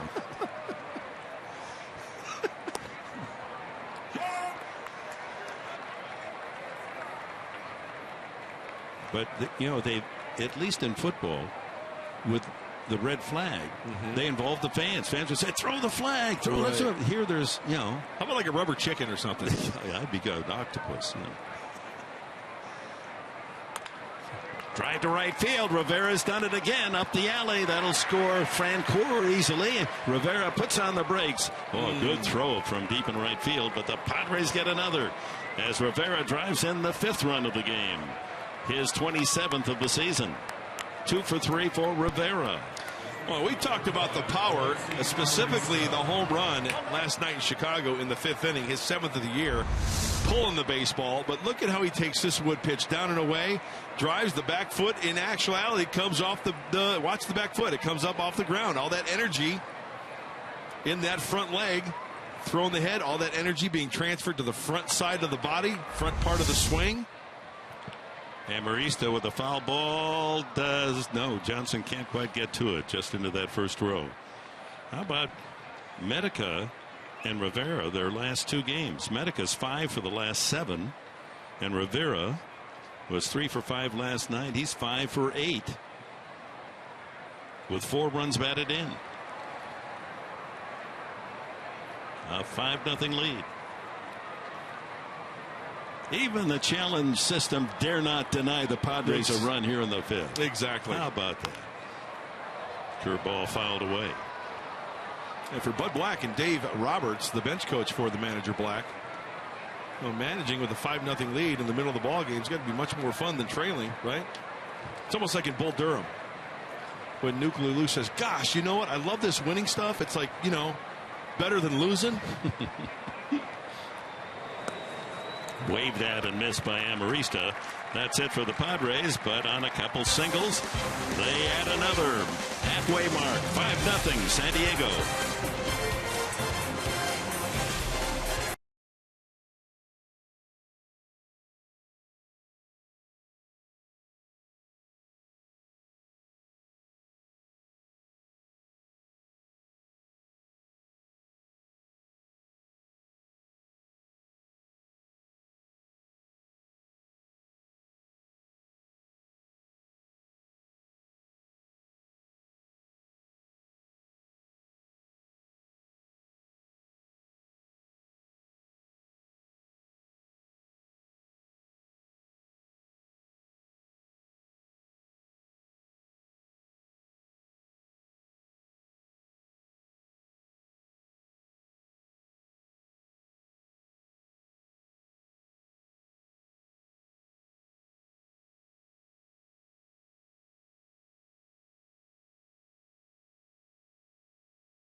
Padres in the last 2.5 games have 8-13.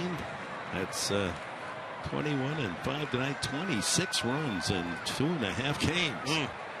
The team so hungry for run scoring production has come alive here in July. 5-0 for Hahn. Here's Chris Johnson.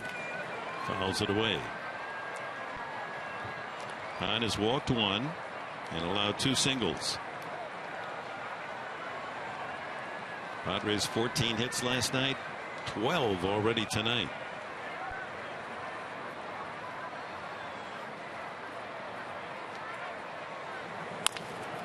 Hopper to Nelson at third. Throws across for the out. Oh, big first out for Jesse Hahn. And while we have a moment, hey, check out Tools of the Trade. It's brought to you by Ram Trucks. Exciting shortstop for the Atlanta Braves, Andrelton Simmons. Look at him. He can come in on the ball. He can go to his right. He can go to his left. Hey, covered on the double or the steal. He retracts his steps, his momentum towards shortstop, slaps the tag. He is a good shortstop all the way around, getting to the baseball, and a good arm to boot for the Braves. 2 outs, or 1 out rather, here in the 5th inning as Johnson bounces out, and here's Simmons. He singled one of the 2 hits given up by Hahn. Only 1 extra base hit today for the Padres of their 12, the double by Quinton.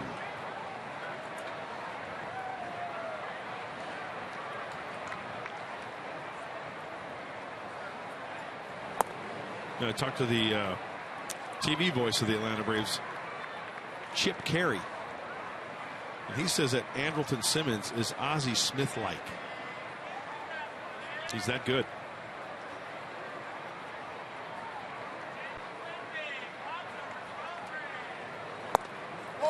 Ooh. 3-0. Bullpen busy for Atlanta.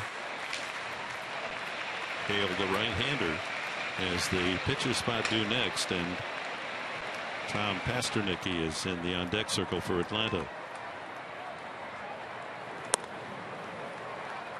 And he ducks under that one. Ball 4. Second walk from Hahn, a 4-pitch.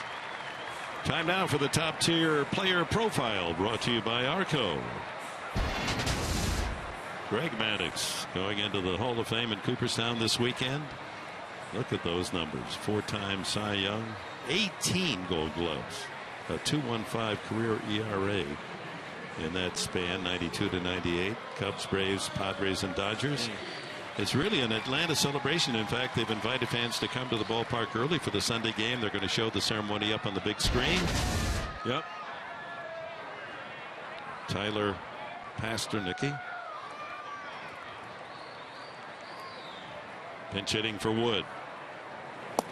Oh, no advance.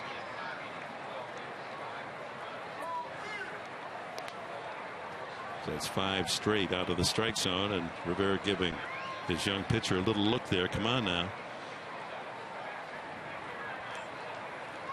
Yeah, Bobby Cox going in. Greg Maddux, Tom Glavine. You know, I have a question. Is Bobby Cox, when he gives his speech, is he going to be wearing the nails? Is he going to have his spikes on? No. Remember when Bobby managed, he wore his spikes? Yeah, but he'll be in some real nice Oxfords there. Never forget getting traded. There is old number 6 coming to the Braves for the first time and going to the dugout for the first game, and I hear Bobby Cox walking up, and I hear click, click, click, click. I'm like, what? I said, Bobby, why are you wearing the nails? Well, Mark, you never know if I'm going to have to go in there and pinch run. He was the best. They'd love to play for him. Yeah. He could be a tough guy, Oh, too. yes, he could.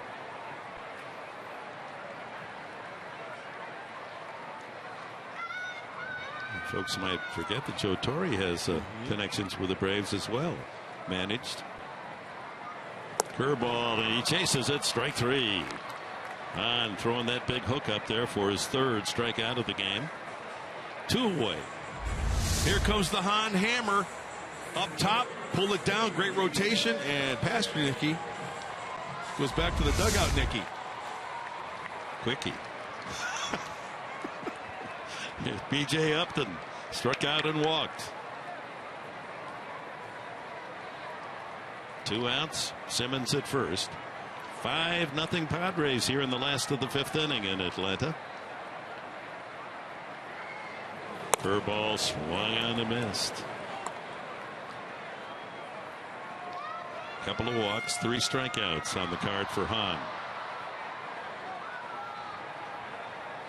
And his teammates supporting him with at least 2 hits in every inning, all 5. 3, 3, 2, 2, and 2.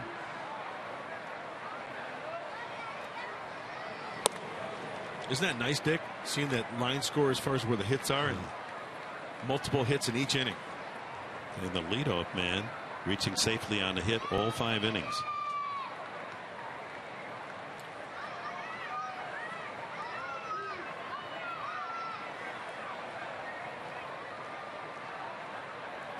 Curve swung on and missed. Hey, throw him another one. Hey, tell him it's coming and throw him another one. That's what I want to see. Wasn't that what you did? I did that once. Did you really? That's a story for another time, but I got a story for you. And I promise you won't fall asleep. Yeah, why not? Throw him another curveball.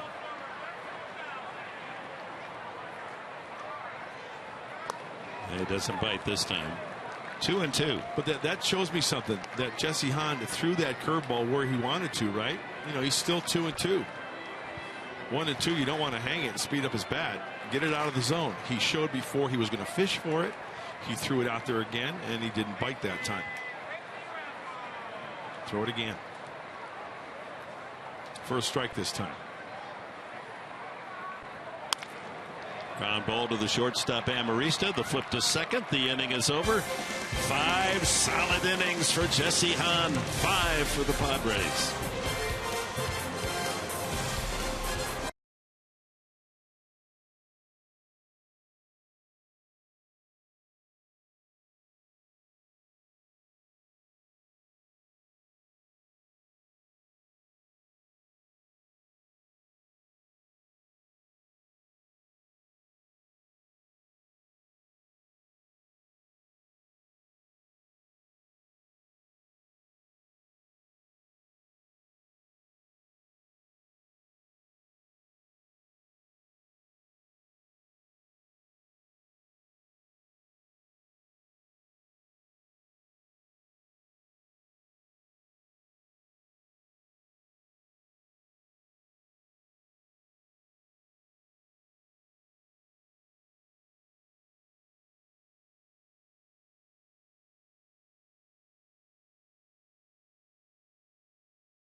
Summary, and it starts with Jesse Hahn back from El Paso. Just pitched a couple of innings to keep his game sharp, and that curveball certainly was. Different arm angles. Meanwhile, the Padres supporting him with 12 hits and 5 runs.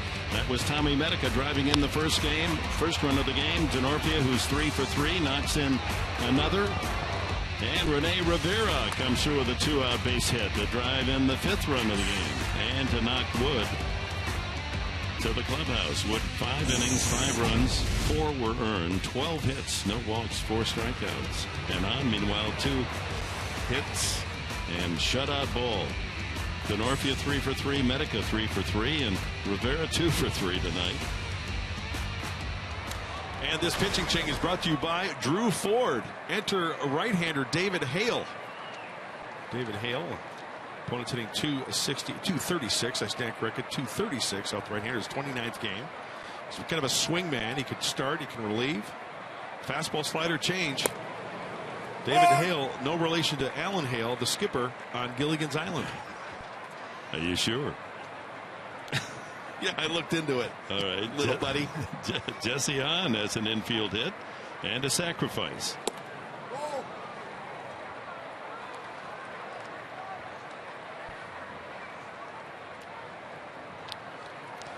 Big key this game, Dick, has been the, as you mentioned it, last half inning, right? The leadoff hitter getting on base, right, for the Padres? 5 straight innings, yeah, all on hits. You know, reminds us of last night in that 9-run carousel in the 6th inning. On 8 hits, all singles. Padres have scored 9 runs or more a few times in the franchise history, but never had they scored as many as 9 runs in an inning without an extra base hit.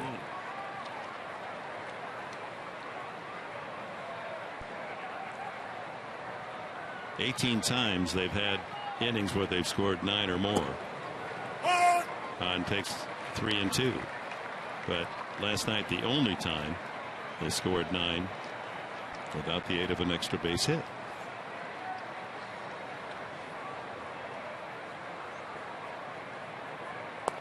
Struck him out. So one away, top of the order. And time for our fan, Diego. Fan of the game, or fans, if you will. Padre faithful are here to support San Diego. Yeah, that gentleman wearing the All-Star cap with the panel there, the gray panel, the road hat, the National League being in the American League City, Minneapolis. And she's busy texting her friends saying, hey, having a great time in Atlanta. Wish you were here. DeNorfia having himself quite a night. Single, single, single in his 3 at-bats. Scored 2, driven in 1. Chops this to third, and Chris Johnson across the diamond. 2 away.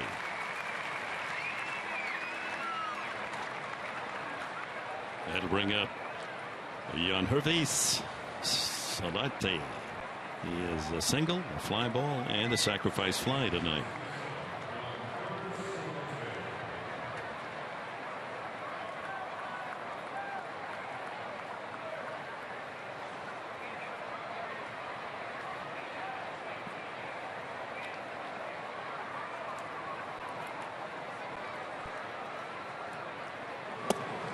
Hale is a 27-year-old. He matriculated at Princeton about the time Will Venable graduated as a Tiger.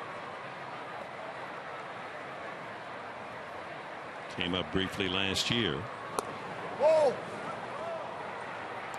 Just a couple of games, a cup of coffee in September. Okay, nowadays in the big leagues, it's not a cup of coffee, it's a latte, right? Oh, is that a latte? Boy, with the money they're getting paid these days, these rookies. By the way, when's your next cup of coffee? You got one? You got one down the line with somebody? A cup of coffee with Dick Enberg? Yeah. You know what? You got some Jeff idea. Francoeur. You need to get Jeff Francoeur. Would be that could be like a 7-part series. That's right. 1 and 2, and that hangs outside. I'm still working on a Ted Williams special. I'm hopeful that we can put that together on his birthday, which is in mid-August. Nice kind of way to celebrate the Thumper. Well, a Princeton man. We might go Princeton against Princeton. Up the middle. We'll have to wait till next inning. Shortstop Simmons throws out Solarte, and the Padres for the first time tonight go in order. Middle of the 6th. 5-0 San Diego.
Five runs on a dozen hits, no errors. The Braves no runs on a couple of singles and 1 error.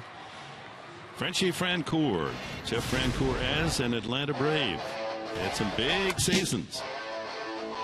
And he could throw. Still can.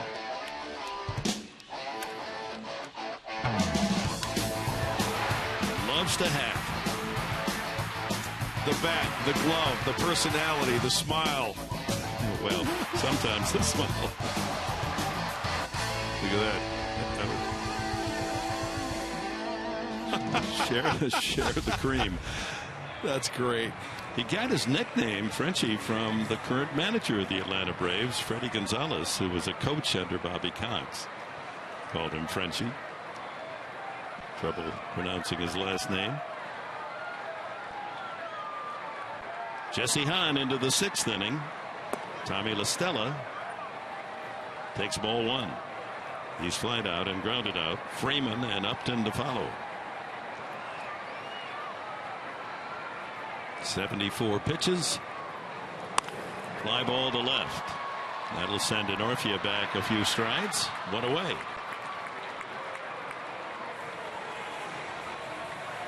Brings up Freddie Freeman. And Dick, according to my book, every first hitter of the inning, Jesse Hahn is retired, correct? As I double check here. That is correct. Yeah, nice. It's a good way of pitching a big league ball game. That's the difference. The Padres against Wood. Leadoff man on 5 straight innings. You score runs.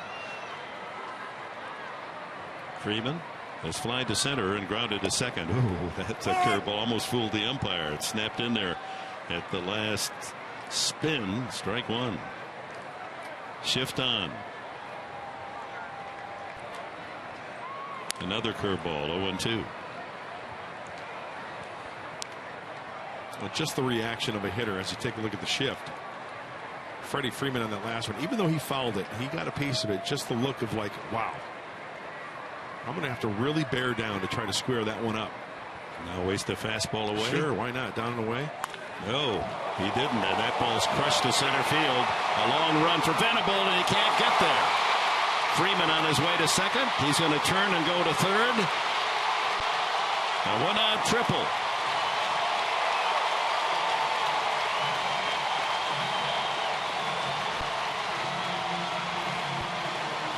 Ball and Wall arrived at the same time for Venable. Couldn't make the play. Freeman staring out there as if to say, how did that not clear? Well, you know what? Freddie Freeman's got to protect. 2 strikes, right? That is just too good of a pitch to Freddie Freeman. He's short, quick to the baseball, and Will Venable hits that ball very, very hard. So the Braves threaten to get on the board here, trailing 5-0. And the big guy in the cleanup spot, Justin Upton, steps up. He has been held in the infield. He tapped to the mound, hit the ball sharply the other way, but right to Medica. Unassisted put out the last time. And he had Freeman 0-2. That fastball right in the golfing position for the left-handed hitter. Yep, former Brave Blaine Boyer heats up in the Padre bullpen. Infield back. They'll give up the run for an out.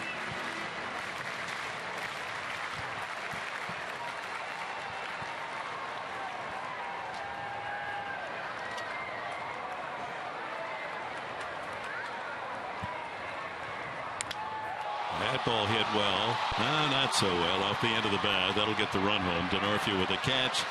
And here comes Freeman to score. It's 5-1. Upton's 58th run batted in of the season.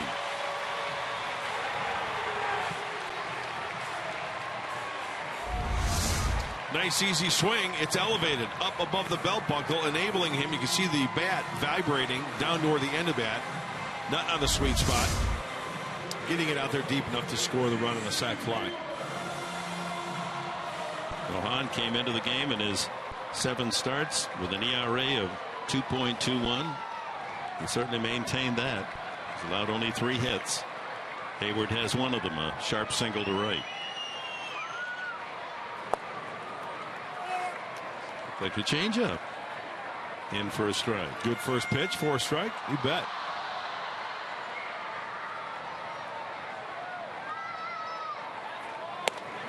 One and one.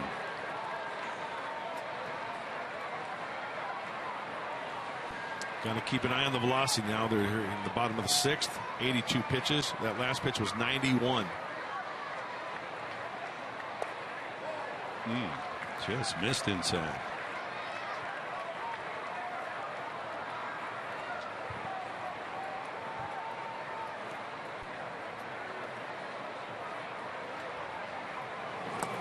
Hahn 3-1. Overthrew that one, a changeup. Yep.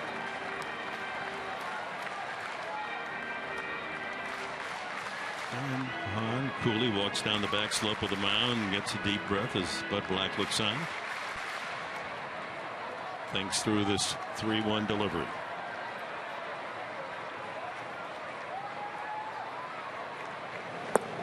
And he walked him. That's the third free pass tonight from Hahn. And that'll bring Darren Balsley, the pitching coach, out for a discussion. Evan Gattis, home run hitting catcher, is due up. You know what I like about Jesse Hahn? I mean, look at the kid right there.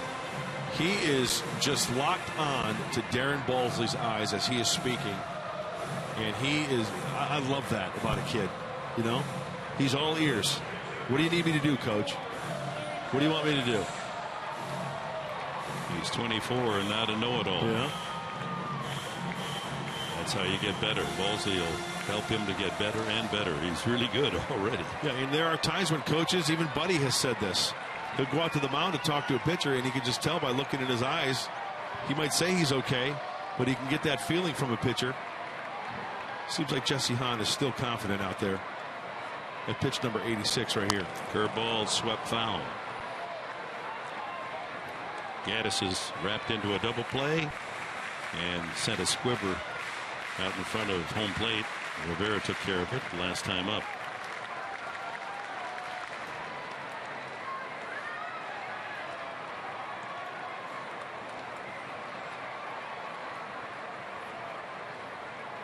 Curve bends in there. 0-2.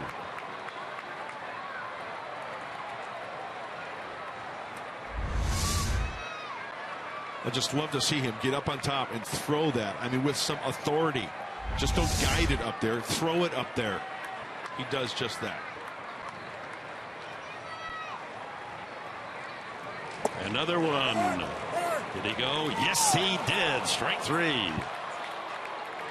Jesse Hahn's fourth strikeout gives up his first run. Not only the one hit, it's 5-1 San Diego.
The game. Hey, let's focus on the curveball from Jesse Hahn. Swing and a miss. Swing and a miss. Swing and a miss to Chris Johnson. Evan Gattis cannot pull the trigger. He's thrown it any time, lefties, righties alike. And the last one you just saw, Larry Vanover rings him up. Nice job. Bill Howe plays of the game. Young right-hander Jesse Hahn. Yeah, whether you call it Uncle Charlie, the snake, the hook, the number 2, he's got it. And he's got congratulations all the way around, and the handshake from skipper Bud Black seals the deal. Hey, nice line tonight, Jesse. Nice night in the big leagues. Think about the rotation now. Yeah. With the way Tyson Ross, he's pitching well enough, he could be named the pitcher of the month of July in the National League. Ian Kennedy throwing great. for the Padres. Tyson Ross and Kennedy and the kids. Despaigne, almost a no-hitter. This young guy, Hahn. It's a very bright lineup of pitching, and it's reflected in the numbers as Will Venable bats for the first time. David Hale. So Princeton against Princeton here. Probably discuss a little nuclear physics in between pitches. 1-1. Venable, then Medica and Francoeur in the top of the 7th. 12 hits for the Padres, 3 by DeNorfia, 3 Medica, and a couple Rivera.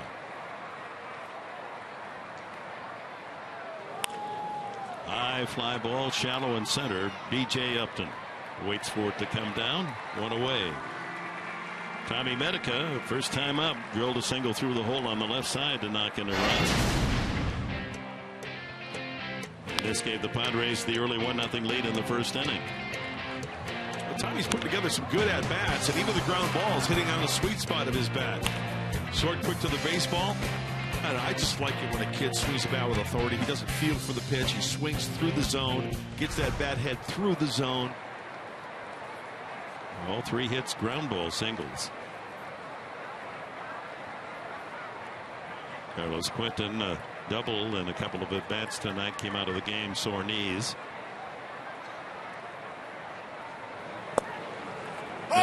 Medica did not play last night, but his last 3 at-bats in the Wednesday night game, a double into the ivy. Remember the poison ivy shot? Yeah. And a couple of singles, a couple of RBIs. So Medica is 6 for the last 6.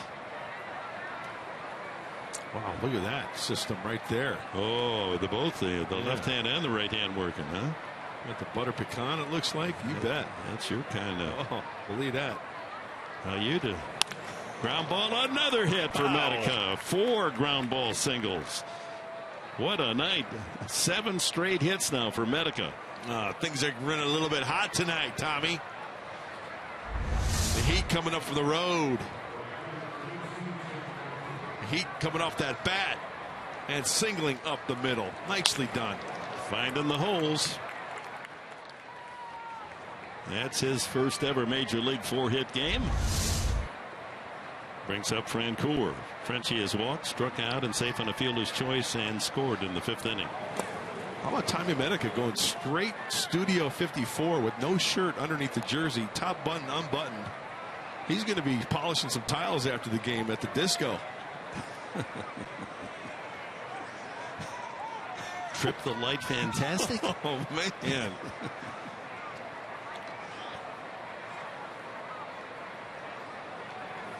Yeah, you go 4 for 4. You ought to be able to do some puffing, huh? Absolutely. You must have heard me. He's a good kid. He's a good egg. Good Bronco. Yes, he is. Try to get that run back. The Padres 5-1 the score here in the 7th. The way they were congratulating Hahn, they're thinking that his night may be through. I've got one for you. So look into the face of Francoeur. Okay. When you see him, a look-alike. How about the eyes? He's in the Hunter Pence League. I like it. I see where you're going there. And you know what? I'd have to give you a point on that one. Watch when he looks at the picture, huh? Yeah. Now Pence has got bigger orbs, but that's the look. I like it. Good call, Professor. I like it. Playing the look-alike game. The All-Star Pence, one of 3 players in the National League that have seen duty in every game, haven't missed a game.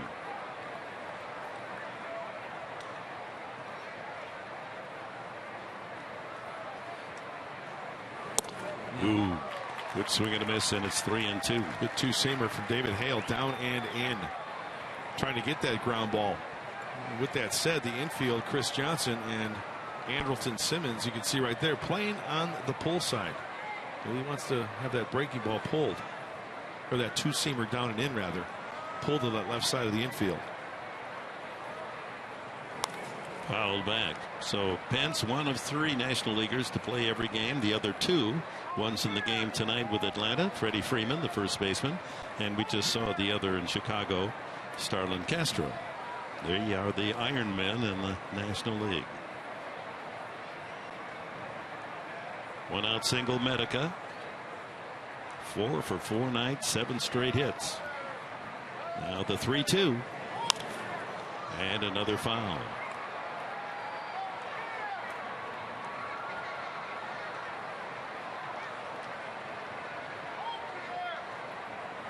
In order to make room for Hahn, bringing him back up from El Paso, by the way, the Padres sent Chase Peterson back to the AAA club.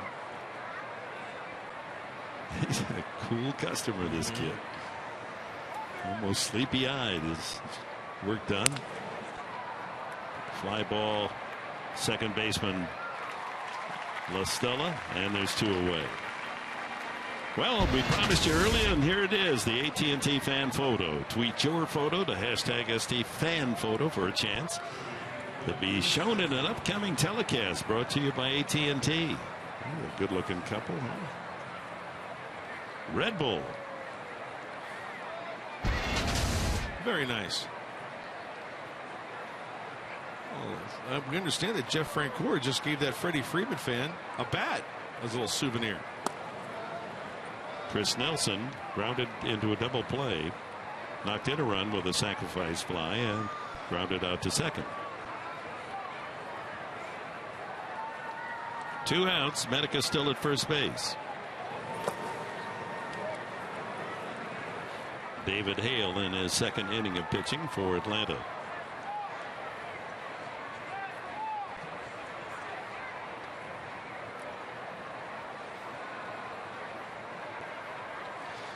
Okay, I'm going to play the lookalike game a little bit.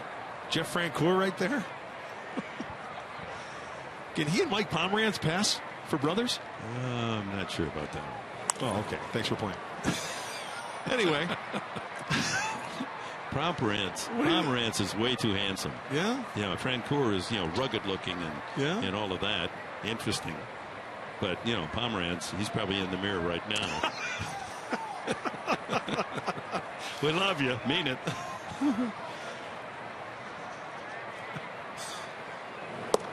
Inside. 3-1 to Nelson. Padres 5. Braves 1 here in the top of the 7th.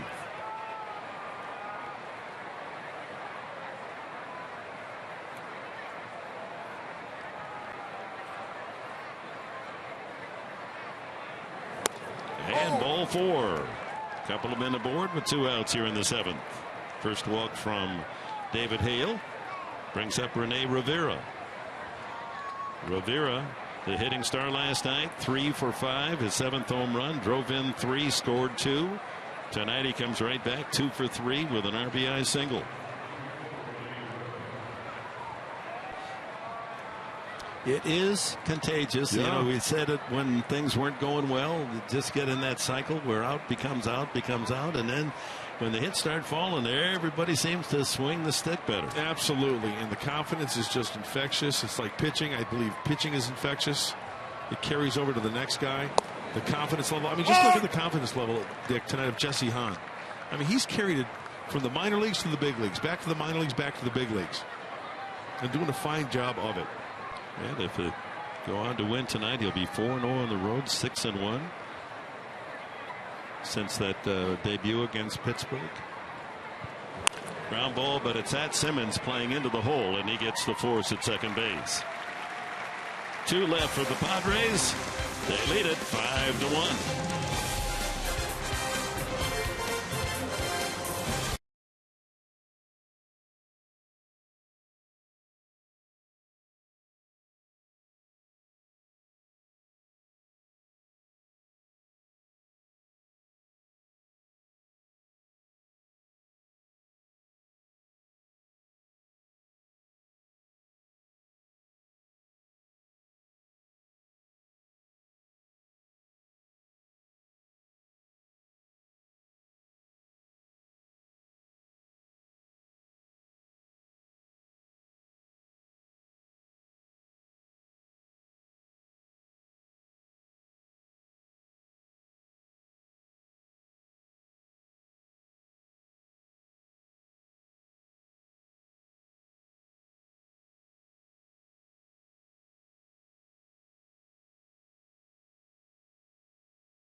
Welcome back to Atlanta. In the bottom of the seventh, Blaine Boyer coming in to pitch for the Padres, who played several years here in Atlanta and resides here during the offseason. His family lives here, said he was excited to come home, actually get to sleep in his own bed for the next couple nights. And, you know, he got back into baseball because he wanted his two sons to be able to see him play. And so being here tonight, playing in this ballpark, is extra special. He says, my sons will grow up going to Braves games, so they'll always have that memory from here on out that I was in a Padre uniform playing in this ballpark. So this series, something special to Blaine Boyer, guys. Yeah, right. That's a great piece of this game, isn't it? That dads are sensitive. They grew up idolizing maybe their own father, whether he was a big leaguer or just someone playing town ball.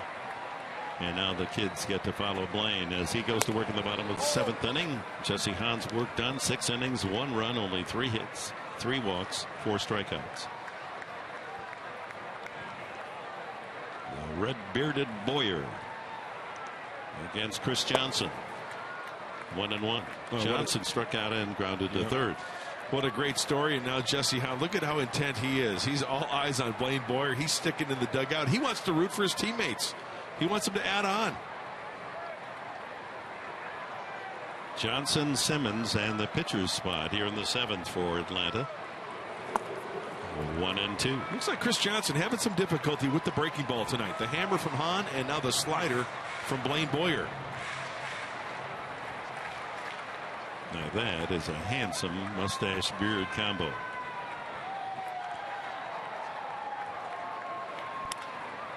Fly ball to right field. Long run. And getting there just in time is Frenchie Francoeur. I thought for a moment that he got a late break, but he was able to get it in a high gear and capture Johnson's fly ball. And the right-handed bat, that ball is slicing away. Jeff Francoeur, very familiar with the digs here in Atlanta. Give you the high home look, slicing Francoeur. Makes the grab for Blaine Boyer, the other Brave, former Brave. You know, you made a good point in the interview with Francoeur, or at least he did. He said people think I'm 36 years old because I've been around so long. He's only 30. Yep. Got young legs. Yep. Simmons has been on both times with a single and a walk. Jordan Schaefer has a bat. He's in the on-deck circle.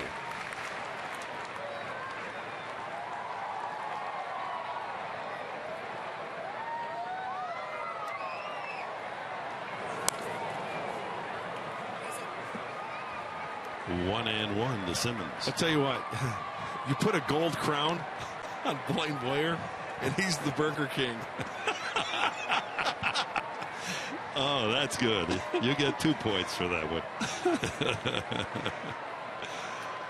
Got the 2-for-1 special going.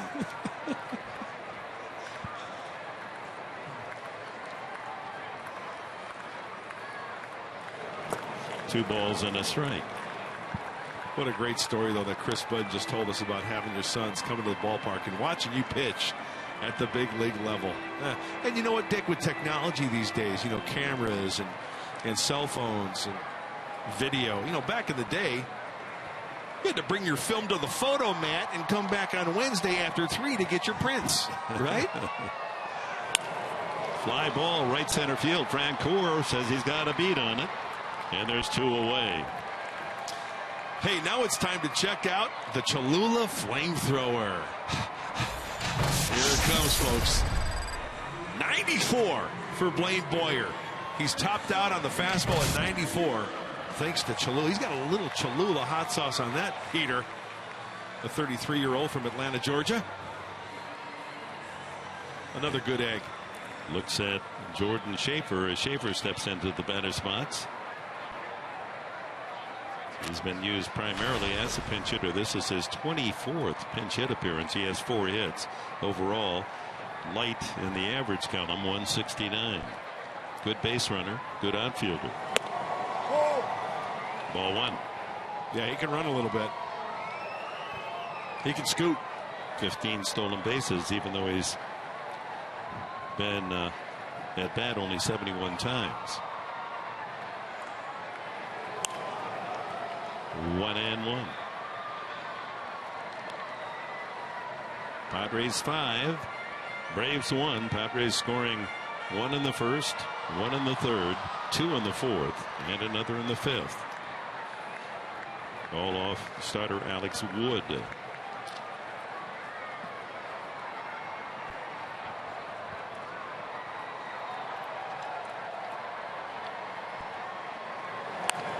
Tries to bunt it, and Boyer's on the ball and tosses him out. 1, 2, 3. Boyer retires the Braves in order. We've completed 7 in Atlanta.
The post-game show and making his third big league appearance is Chasen Shreve.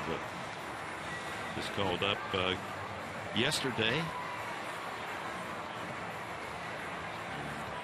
Shreve from Gwinnett, the AAA club for Atlanta. Inning and 2/3, and he goes to work here in the top of the 8th inning against Amarista, the pitcher's spot, and D'Onofrio. Small sample size. Opponents in the 1 2/3 innings pitched 429. 3-pitch pitcher for Shreve. Amarista slicing that one in the corner. That's a long run for Upton, but he makes it right on the foul line. A fair ball.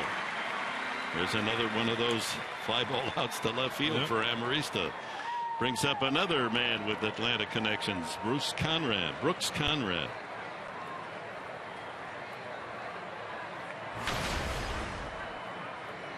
Enjoyed his days here wearing the Braves uniform.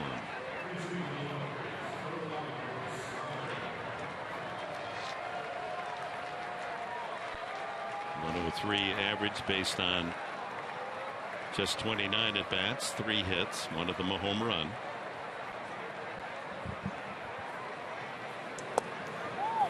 Strike 1.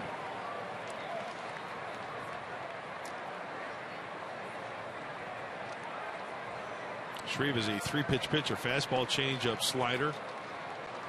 88 to 94, always working out of the stretch. And around. 0-2. I wonder if in his professional career, if Chasen Shreve will ever pitch in Shreveport. Shreveport used to be the AA affiliate of the San Francisco Giants way back in the day, and I believe they're independent baseball right now. You know, some type of baseball down there. He takes care of Conrad. Blows that fastball through there. 2 away. Well, let's take a look at the keys to the game. Folks, I told you the last couple of games in Chicago, you got to get here early. See what Mark Grant is going to tell you about keys to the game, brought to you by the Honda dealers of San Diego County. Let's see how he did tonight. Well, Dick, the first key was get to Alex Wood early. Well, they scored a run right off the bat. 5 innings, 12 hits, 5 runs allowed for the left-hander. And thank you. And then do the little things. The Padres 4 for 9 with runners in scoring position. And they capitalized on some miscues as far as, remember that ball Upton through to the screen? I mean, that's doing the little things, taking the extra base, right? So 4 for 9 with runners in scoring position, a couple of sacrifice flies and 1 sacrifice bunt. To me, Mr. Enberg, that is doing the little things on your way to hopefully winning a big league ball game. You're right on target again. Your report card's going to really make. It's going to go right on the refrigerator. That's going to go right on the refrigerator. You bet it should.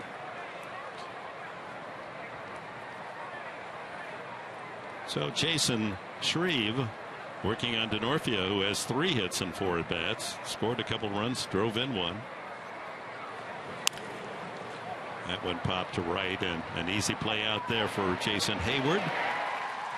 A 1-2-3 inning for Shreve. The Padres go quickly. It's 5-1 to the bottom of the 8th.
Padres baseball brought to you by Petco, the power of together, and by your San Diego Lexus dealer. And a beautiful baseball night. This 4-game series opens. The Padres here against the Braves and leading 5-1 as Kevin Quackenbush comes in to work the 8th inning for San Diego. Well, it's nice. You know, we heard Mark Sweeney on that game break back in San Diego talking about Bud Black and putting together the bullpen and having a lead like this, 4-run lead, getting late in the game. And everybody kind of moving up in the pecking order as Houston Street was traded. Benoit now the closer, and Kevin Quackenbush has earned that right now because of those numbers that you see. The opponent's only hitting 163 to pitch in that 8th inning, whether it's a 1-run lead, a 3 or 4-run lead. A brain trust for the Padres. Dave Roberts there with whatever he's telling Bud Black, the manager agreeing.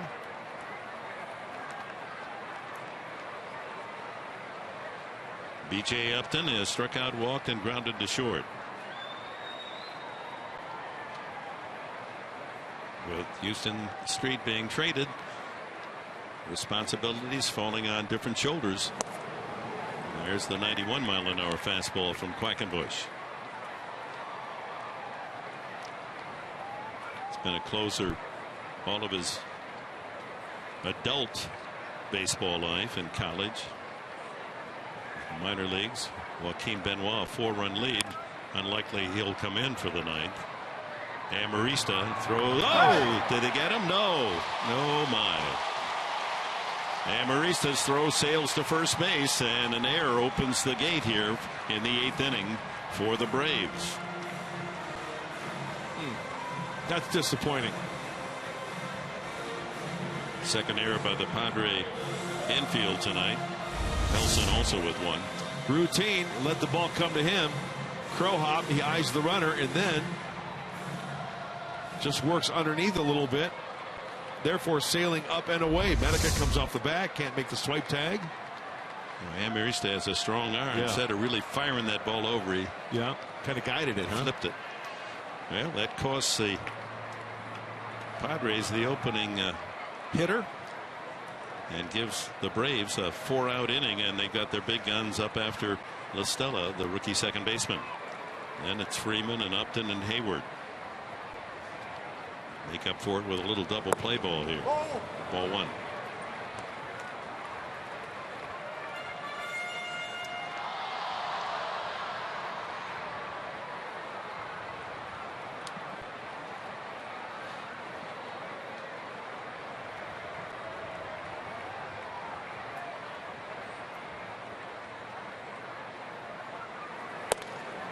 Threw that one right through the swing of La Stella.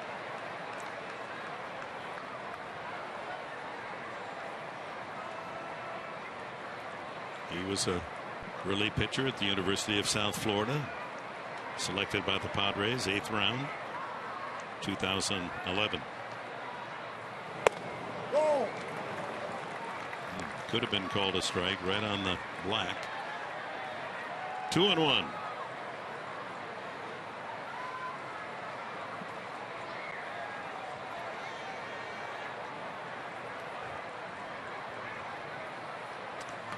You know, it was what's the word I'm trying to look for? Piquing my curiosity. Is that the right way of saying it? Yeah, that's good. La Stella, the star. Translation from Italian to English. And, you know, Google's a wonderful thing. You're becoming multilingual with that Google machine, huh? So this 8th inning with the Padres leading 5-1. Seems like the star tonight was Jesse Hahn up to this point, huh? And the Padre bats. That's exactly right. Tommy Medica has a chance to do something rather rare. He'll come up in the ninth seeking a 5-for-5 night. Shot to short. Amarista goes to second for one. Back to first. Double play. So Amarista atones for the error as he goes into the hole, makes that good flip throw to the second baseman. Solarte onto Medica, and a big double play for the Padres. A low throw and a good job by Solarte. Absolutely, Dick. Solarte around second base. You know, any position player around the bag, you know, you expect the perfect throw. But you have to anticipate the throw that's going to be down below the knee. Solarte did just that. And Tommy Medica over first base, he picked it nicely to complete that double play. So the shift on now with the bases empty to Freddie Freeman, and that single doesn't hurt the Padres. Thanks to the double play, Freeman tripled the last time and scored the only Atlanta run. So he's 2 for 4, and that brings up Justin Upton. Boy, what a huge play that was for San Diego. 4th hit of the night for the Braves. Upton has grounded out twice and brought in Freeman with a sacrifice fly in the 6th inning.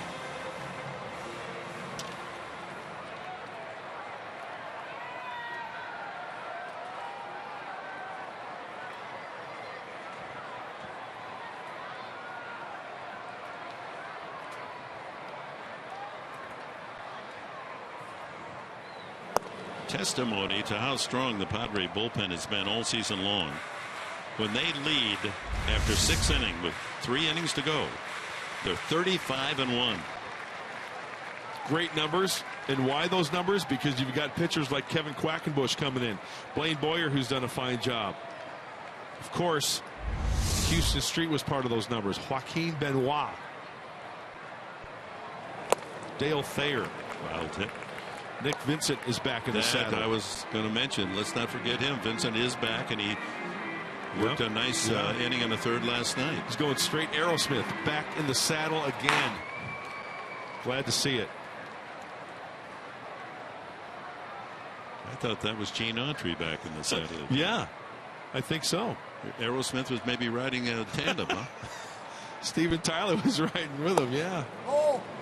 2-1. 2 outs. Freeman with a single at first base.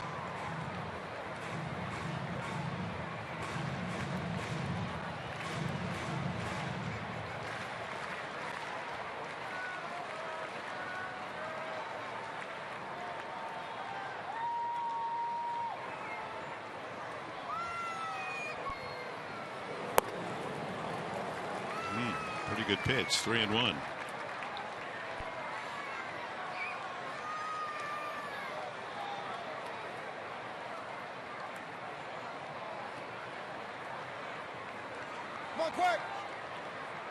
Black and pitching coach Balsley going over the rest of this game. 4 outs away from victory.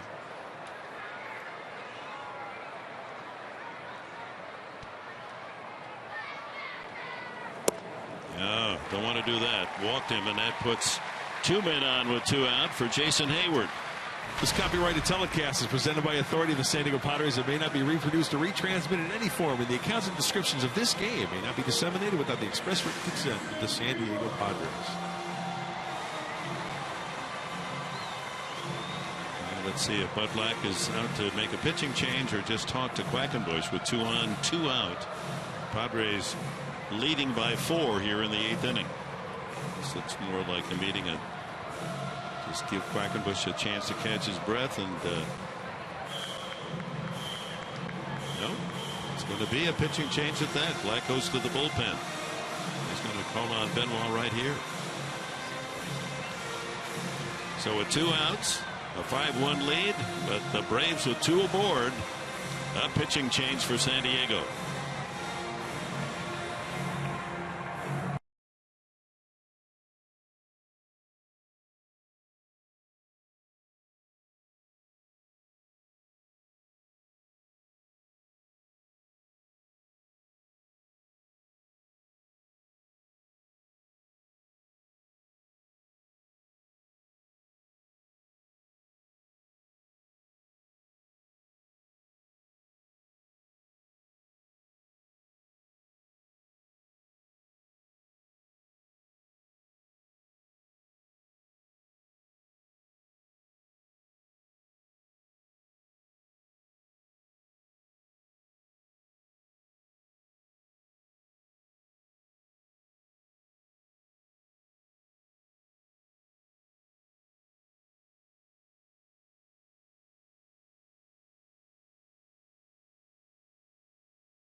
Reminder, fans, second game of the 4-game series tomorrow, and it'll be O.D. Despaigne for the Padres looking for his 3rd win.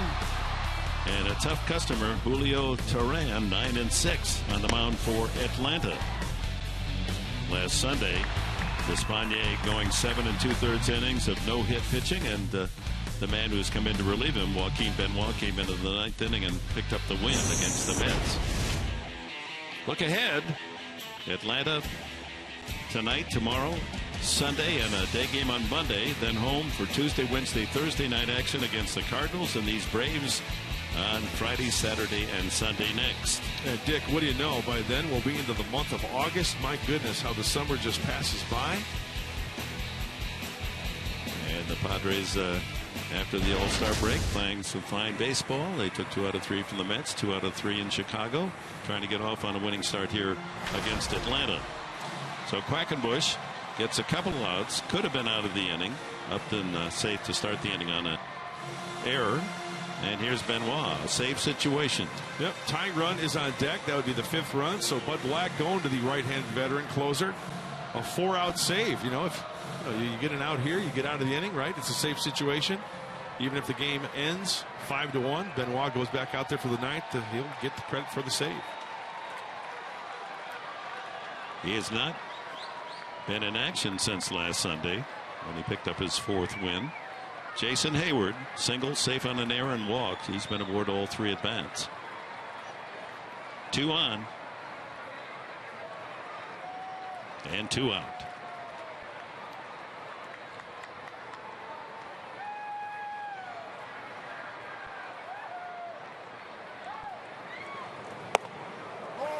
.95 on the first fastball. Backs Hayward off the plate.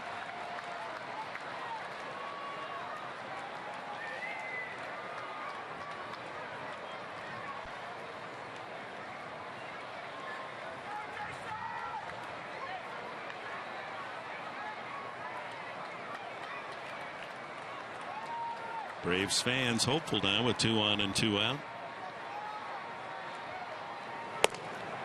And 2-0 now to Hayward. Well, very slow and deliberate. Joaquin Benoit gets himself in a good power position. Up on top. Good follow through. Consistently around the plate. Fastball, changeup, slider. Sometimes that ball will cut a little bit as well.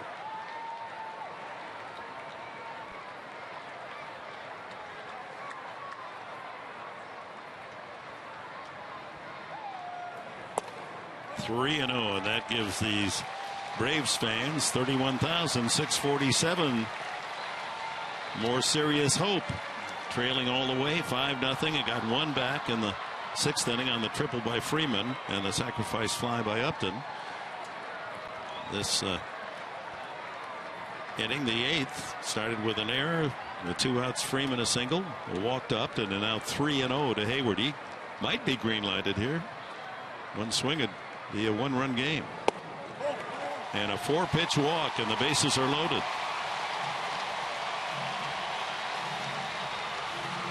So he hasn't been in action for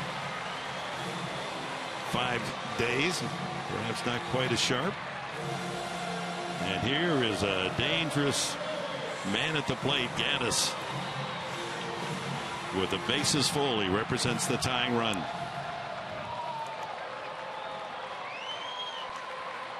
He knows the feeling of the grand slam.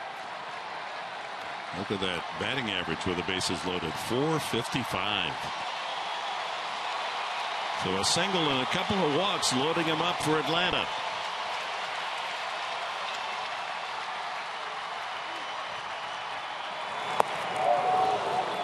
Power against power. They're a little cut on that fastball. Exactly. Good call.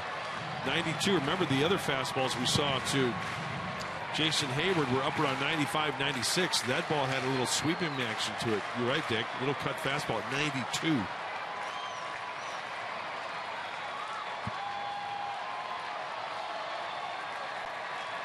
Freeman, Upton, Hayward aboard for Atlanta.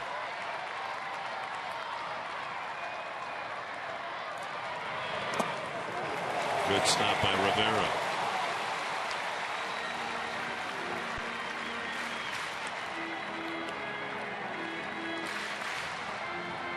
Doesn't matter if there's bases empty or bases loaded. Joaquin Benoit seems to be the same cool customer out there on that hill.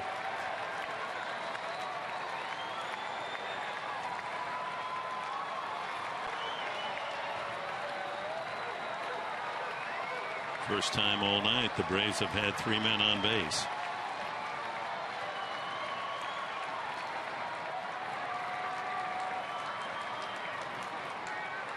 As always, very deliberate every pitch. 1 ball, 1 strike to Gaddis.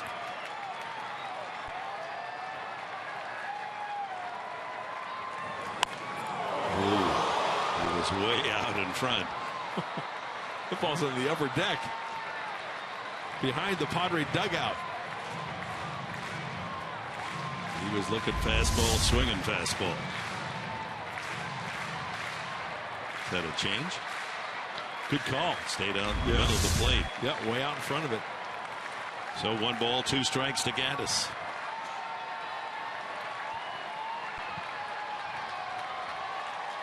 Chris Johnson on deck.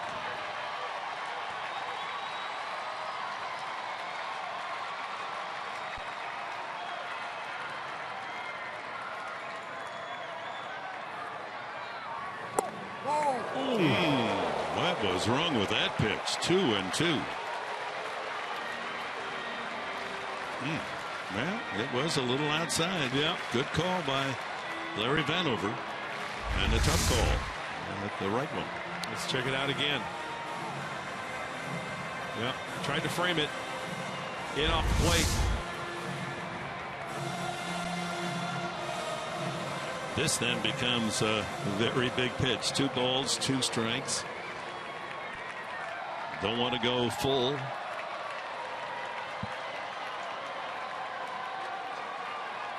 "21 homers last year in his rookie year, Gaddis. He's got 16 already this season."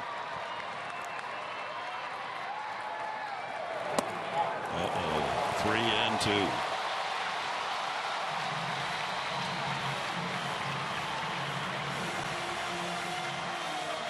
They'll be off with a pitch. They can score on a double here, all 3 of them. 5-1, lead in jeopardy now. Got to throw a strike or throw the Braves a run. And you want to throw too good a strike as Gaddis. With deep power.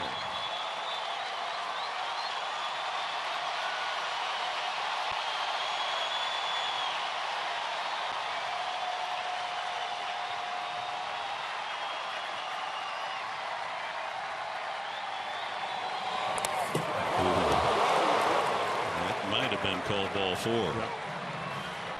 Good fastball in off the plate a little bit.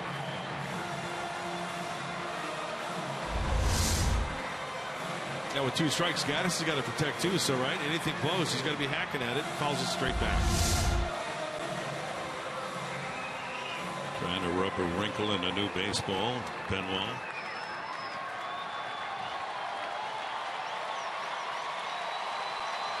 Freeman from third, Upton from second, Hayward from first. Ready to run. Another 3-2 pitch coming up.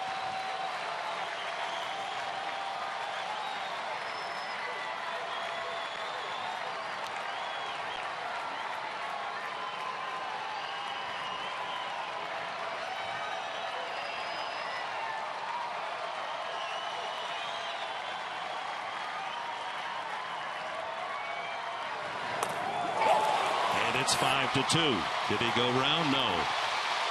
Bases loaded walk. Goodness. An error, a single, and 3 walks. Fortunately, a double play. LaStella. Well, the battle between Benoit and Gaddis. First pitch breaking ball. Gaddis has had some trouble all night against that breaking ball, starting with Jesse Hahn. So now he fights off a changeup. Just missing. Here's the pitch where he had to offer it. It was close enough on the straight back. And then on the check swing, did he go? Oh, my goodness. Yes, he did. I thought he did. What do you think, Dick? Borderline tough. So a run home. And all 3 men aboard for the Braves there by way of walks. And the hitter's Chris Johnson. 5-2. Pops it up. Shallow in center. Will Venable comes in, and that's it. Oh, a nervous 8th. The Braves come up with only 1.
He comes back to the big club with a sparkling 5-2 record, 5-1 in his last 6 starts, and he had that curveball working at the right time.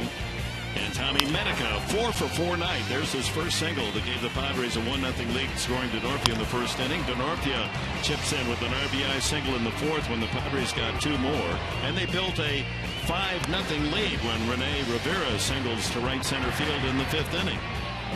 The Braves got 1 back on a triple by Freeman and a sacrifice fly, and then another on the bases loaded walk. It's 5-2 going to the 9th inning. Hahn, look at those numbers again. Just 3 hits.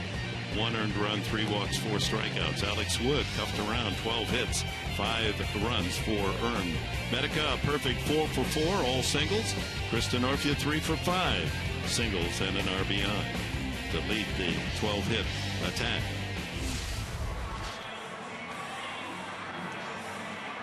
"13 hits now. Benoit comes in, walks 2 men. Walks in a run, but does get Johnson to fly out. Yeah, how about Johnson swinging at the first pitch after Benoit walking 2 guys, right? That's a bit surprising. Solarte leads off the 9th inning for the Padres. Takes ball 1 as Chasen Shreve into his 2nd inning of pitching. Singled in the first, fly to right in the 2nd, sacrifice fly in the 4th, ground out to short in the 5th inning for Solarte. 2-0.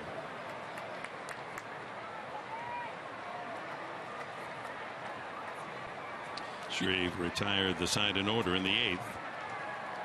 Solarte, Venable, and Medica to bat in the 9th.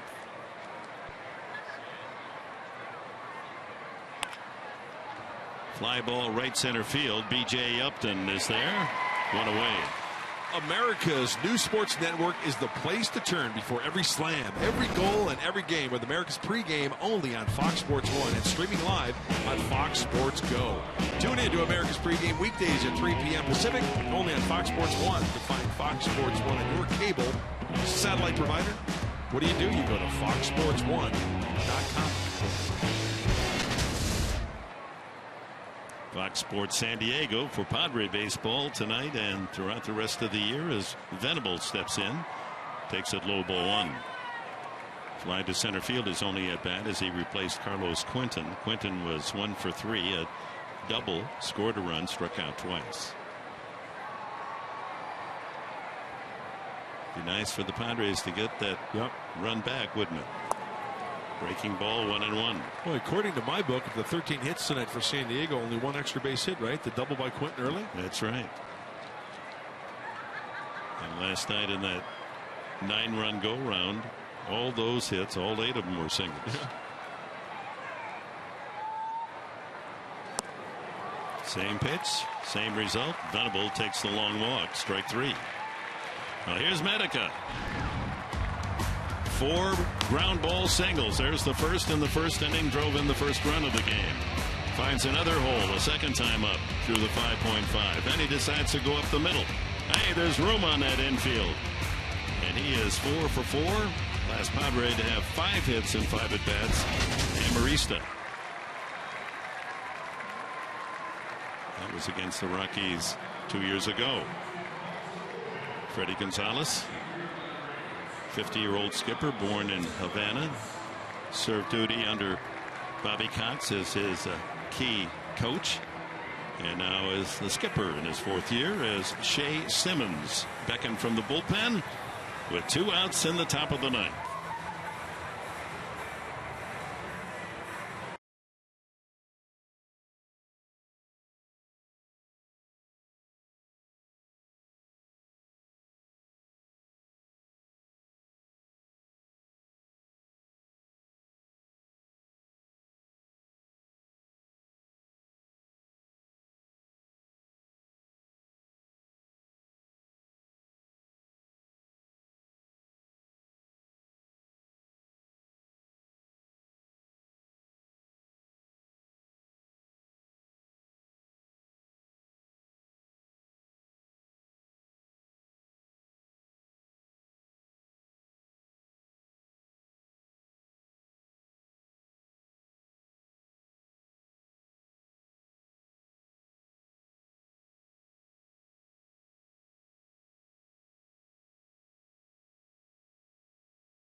New pitcher is Shea Simmons. Simmons, collegiate work at Southeast Missouri State. He was a 22nd round pick of the Braves just 2 years ago. To the big leagues in a hurry, and Tommy Medica unable to find that first fastball at 94. Yeah, they're going to have to turn up the dial against this right-hander. 24 games, pretty nice numbers. The ERA, probably an outing here where he gave up a couple runs, but opponents only hit 203. Fastball, slider, split 93 to 97 on the fastball. And Medica chases 0-2. Simmons looks like he should be pitching like Little League or Pony League. Looks so young. Again, the young pitchers coming up through this Brave system. He's got a good arm. Medica with 4 for 4, and he's 7 for the last 7 going back to his Cubs duty. And he takes outside. Slider, and it's 1-2. Hitting the top of the ball tonight. 3-4 ground ball singles. And now they're shifting on Medica. That's the first time we've seen that. Fouls it away. And a pitch you could handle there. That breaking ball was over the plate. Looking ahead to the bottom of the 9th inning, the Braves have Simmons, the pitcher's spot, and B.J. Upton scheduled. 5-2 San Diego. A shaky 8th inning, but Benoit survives despite 3 consecutive walks by the Padre pitchers. Checks the swing. 2-2.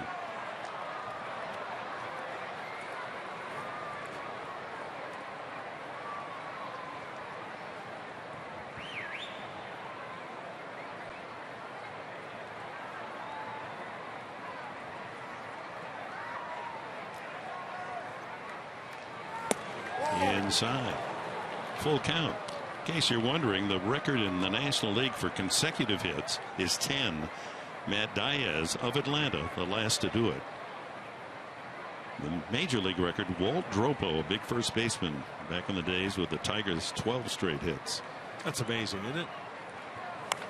Good cut. I mean, think about it. That's string that many hits together. A lot of fantastic hitters, great hitters that haven't been able to do that. I mean, you wouldn't expect Matt Diaz to be one of the National League record holders. Full count to Medica. 4 for 4, 7 for 7.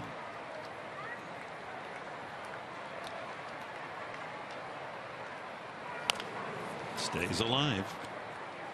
Oh, getting to that pitch on the inside corner nicely, or off the inside corner, I should say.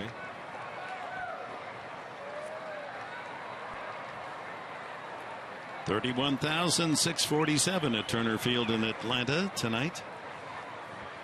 Expect a big house again tomorrow. 3:30 our TV time here on Fox Sports San Diego. Despaigne. Ground ball. Well, the streak ends on a 6-3 put out. 1-2-3. The Padres go against Simmons. Last call for the Braves. 5-2 San Diego.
right to the bottom of the ninth in the final odd, looking for a San Diego win. It's 5-2. And the popular Bobby Cox going into the Hall of Fame, Cooperstown on Sunday. One of 3 Braves, Greg Maddux, Tom Glavine. I'll tell you what, Bobby Cox, we all know his managerial numbers in his career, but just what a great guy to play for. Players manager, sticking up for his players. Knew the X's and O's, obviously. And I tell you what, it's fun to go back and see him in the early days when he was managing in Toronto and the early days in Atlanta. You don't want to cross Bobby Cox. He was a tough customer now. He didn't send any Christmas gifts to umpires either. Here we go, last of the ninth. Benoit on the hill. Simmons flied out the last time. He singled and walked.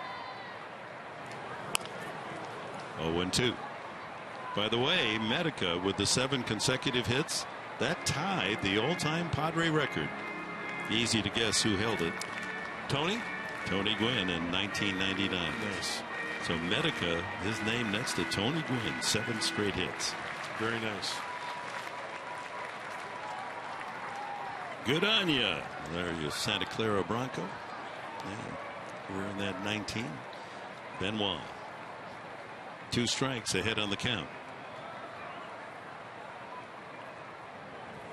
Struck him out. Foul tip. 1 away. Hey, Sunday, it's coming up, August 3rd, next homestand. It's U.S. Army and Army National Guard Appreciation Day, presented by our friends at USAA. Join us for a special pregame ceremony. We're going to be honoring the men and women who serve in the U.S. Army and Army National Guard before the Padres take the field against these same Atlanta Braves. First pitch is at 1:10. Get your tickets today at Padres.com or get on the horn and give a jingle. 619-795-5555. Ryan Domit, former Pittsburgh Pirate, waved at the changeup. 1 strike. He has really been very active as a pinch hitter. How about 44 at bats as a pinch hitter? 9 hits, 1 home run. Overall, 204 average. Switch hitter.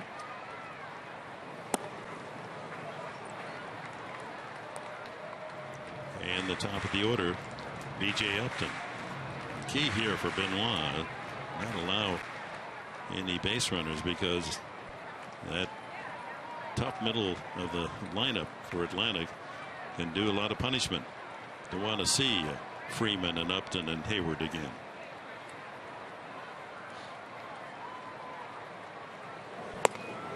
Well, that fastball had a lot of cut to it. 2-1.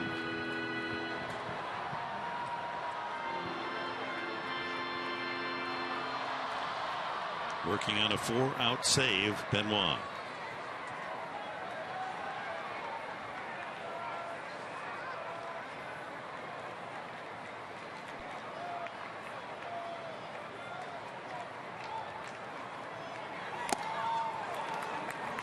.95 on the heater. That'll sneak up on you really quickly too, won't it? After seeing that changeup and that little cut fastball, 95 right at you. Plus the slow wind up, kind of lulls you to sleep a little bit, and it's right up on top of you. 2 balls, 2 strikes. Coming at me. Working with his pitcher, Rivera. You want the fastball inside? He nodded yes.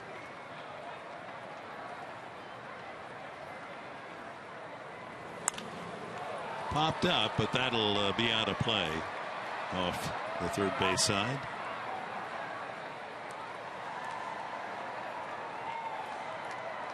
So Despaigne and Turan 9-6 tomorrow. Sunday, Stoltz and Mike Minor. Each of those pitchers looking for their 4th win of the year.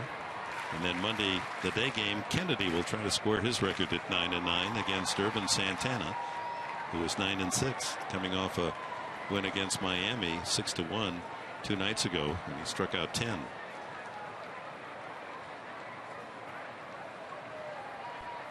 Back with the 2-2.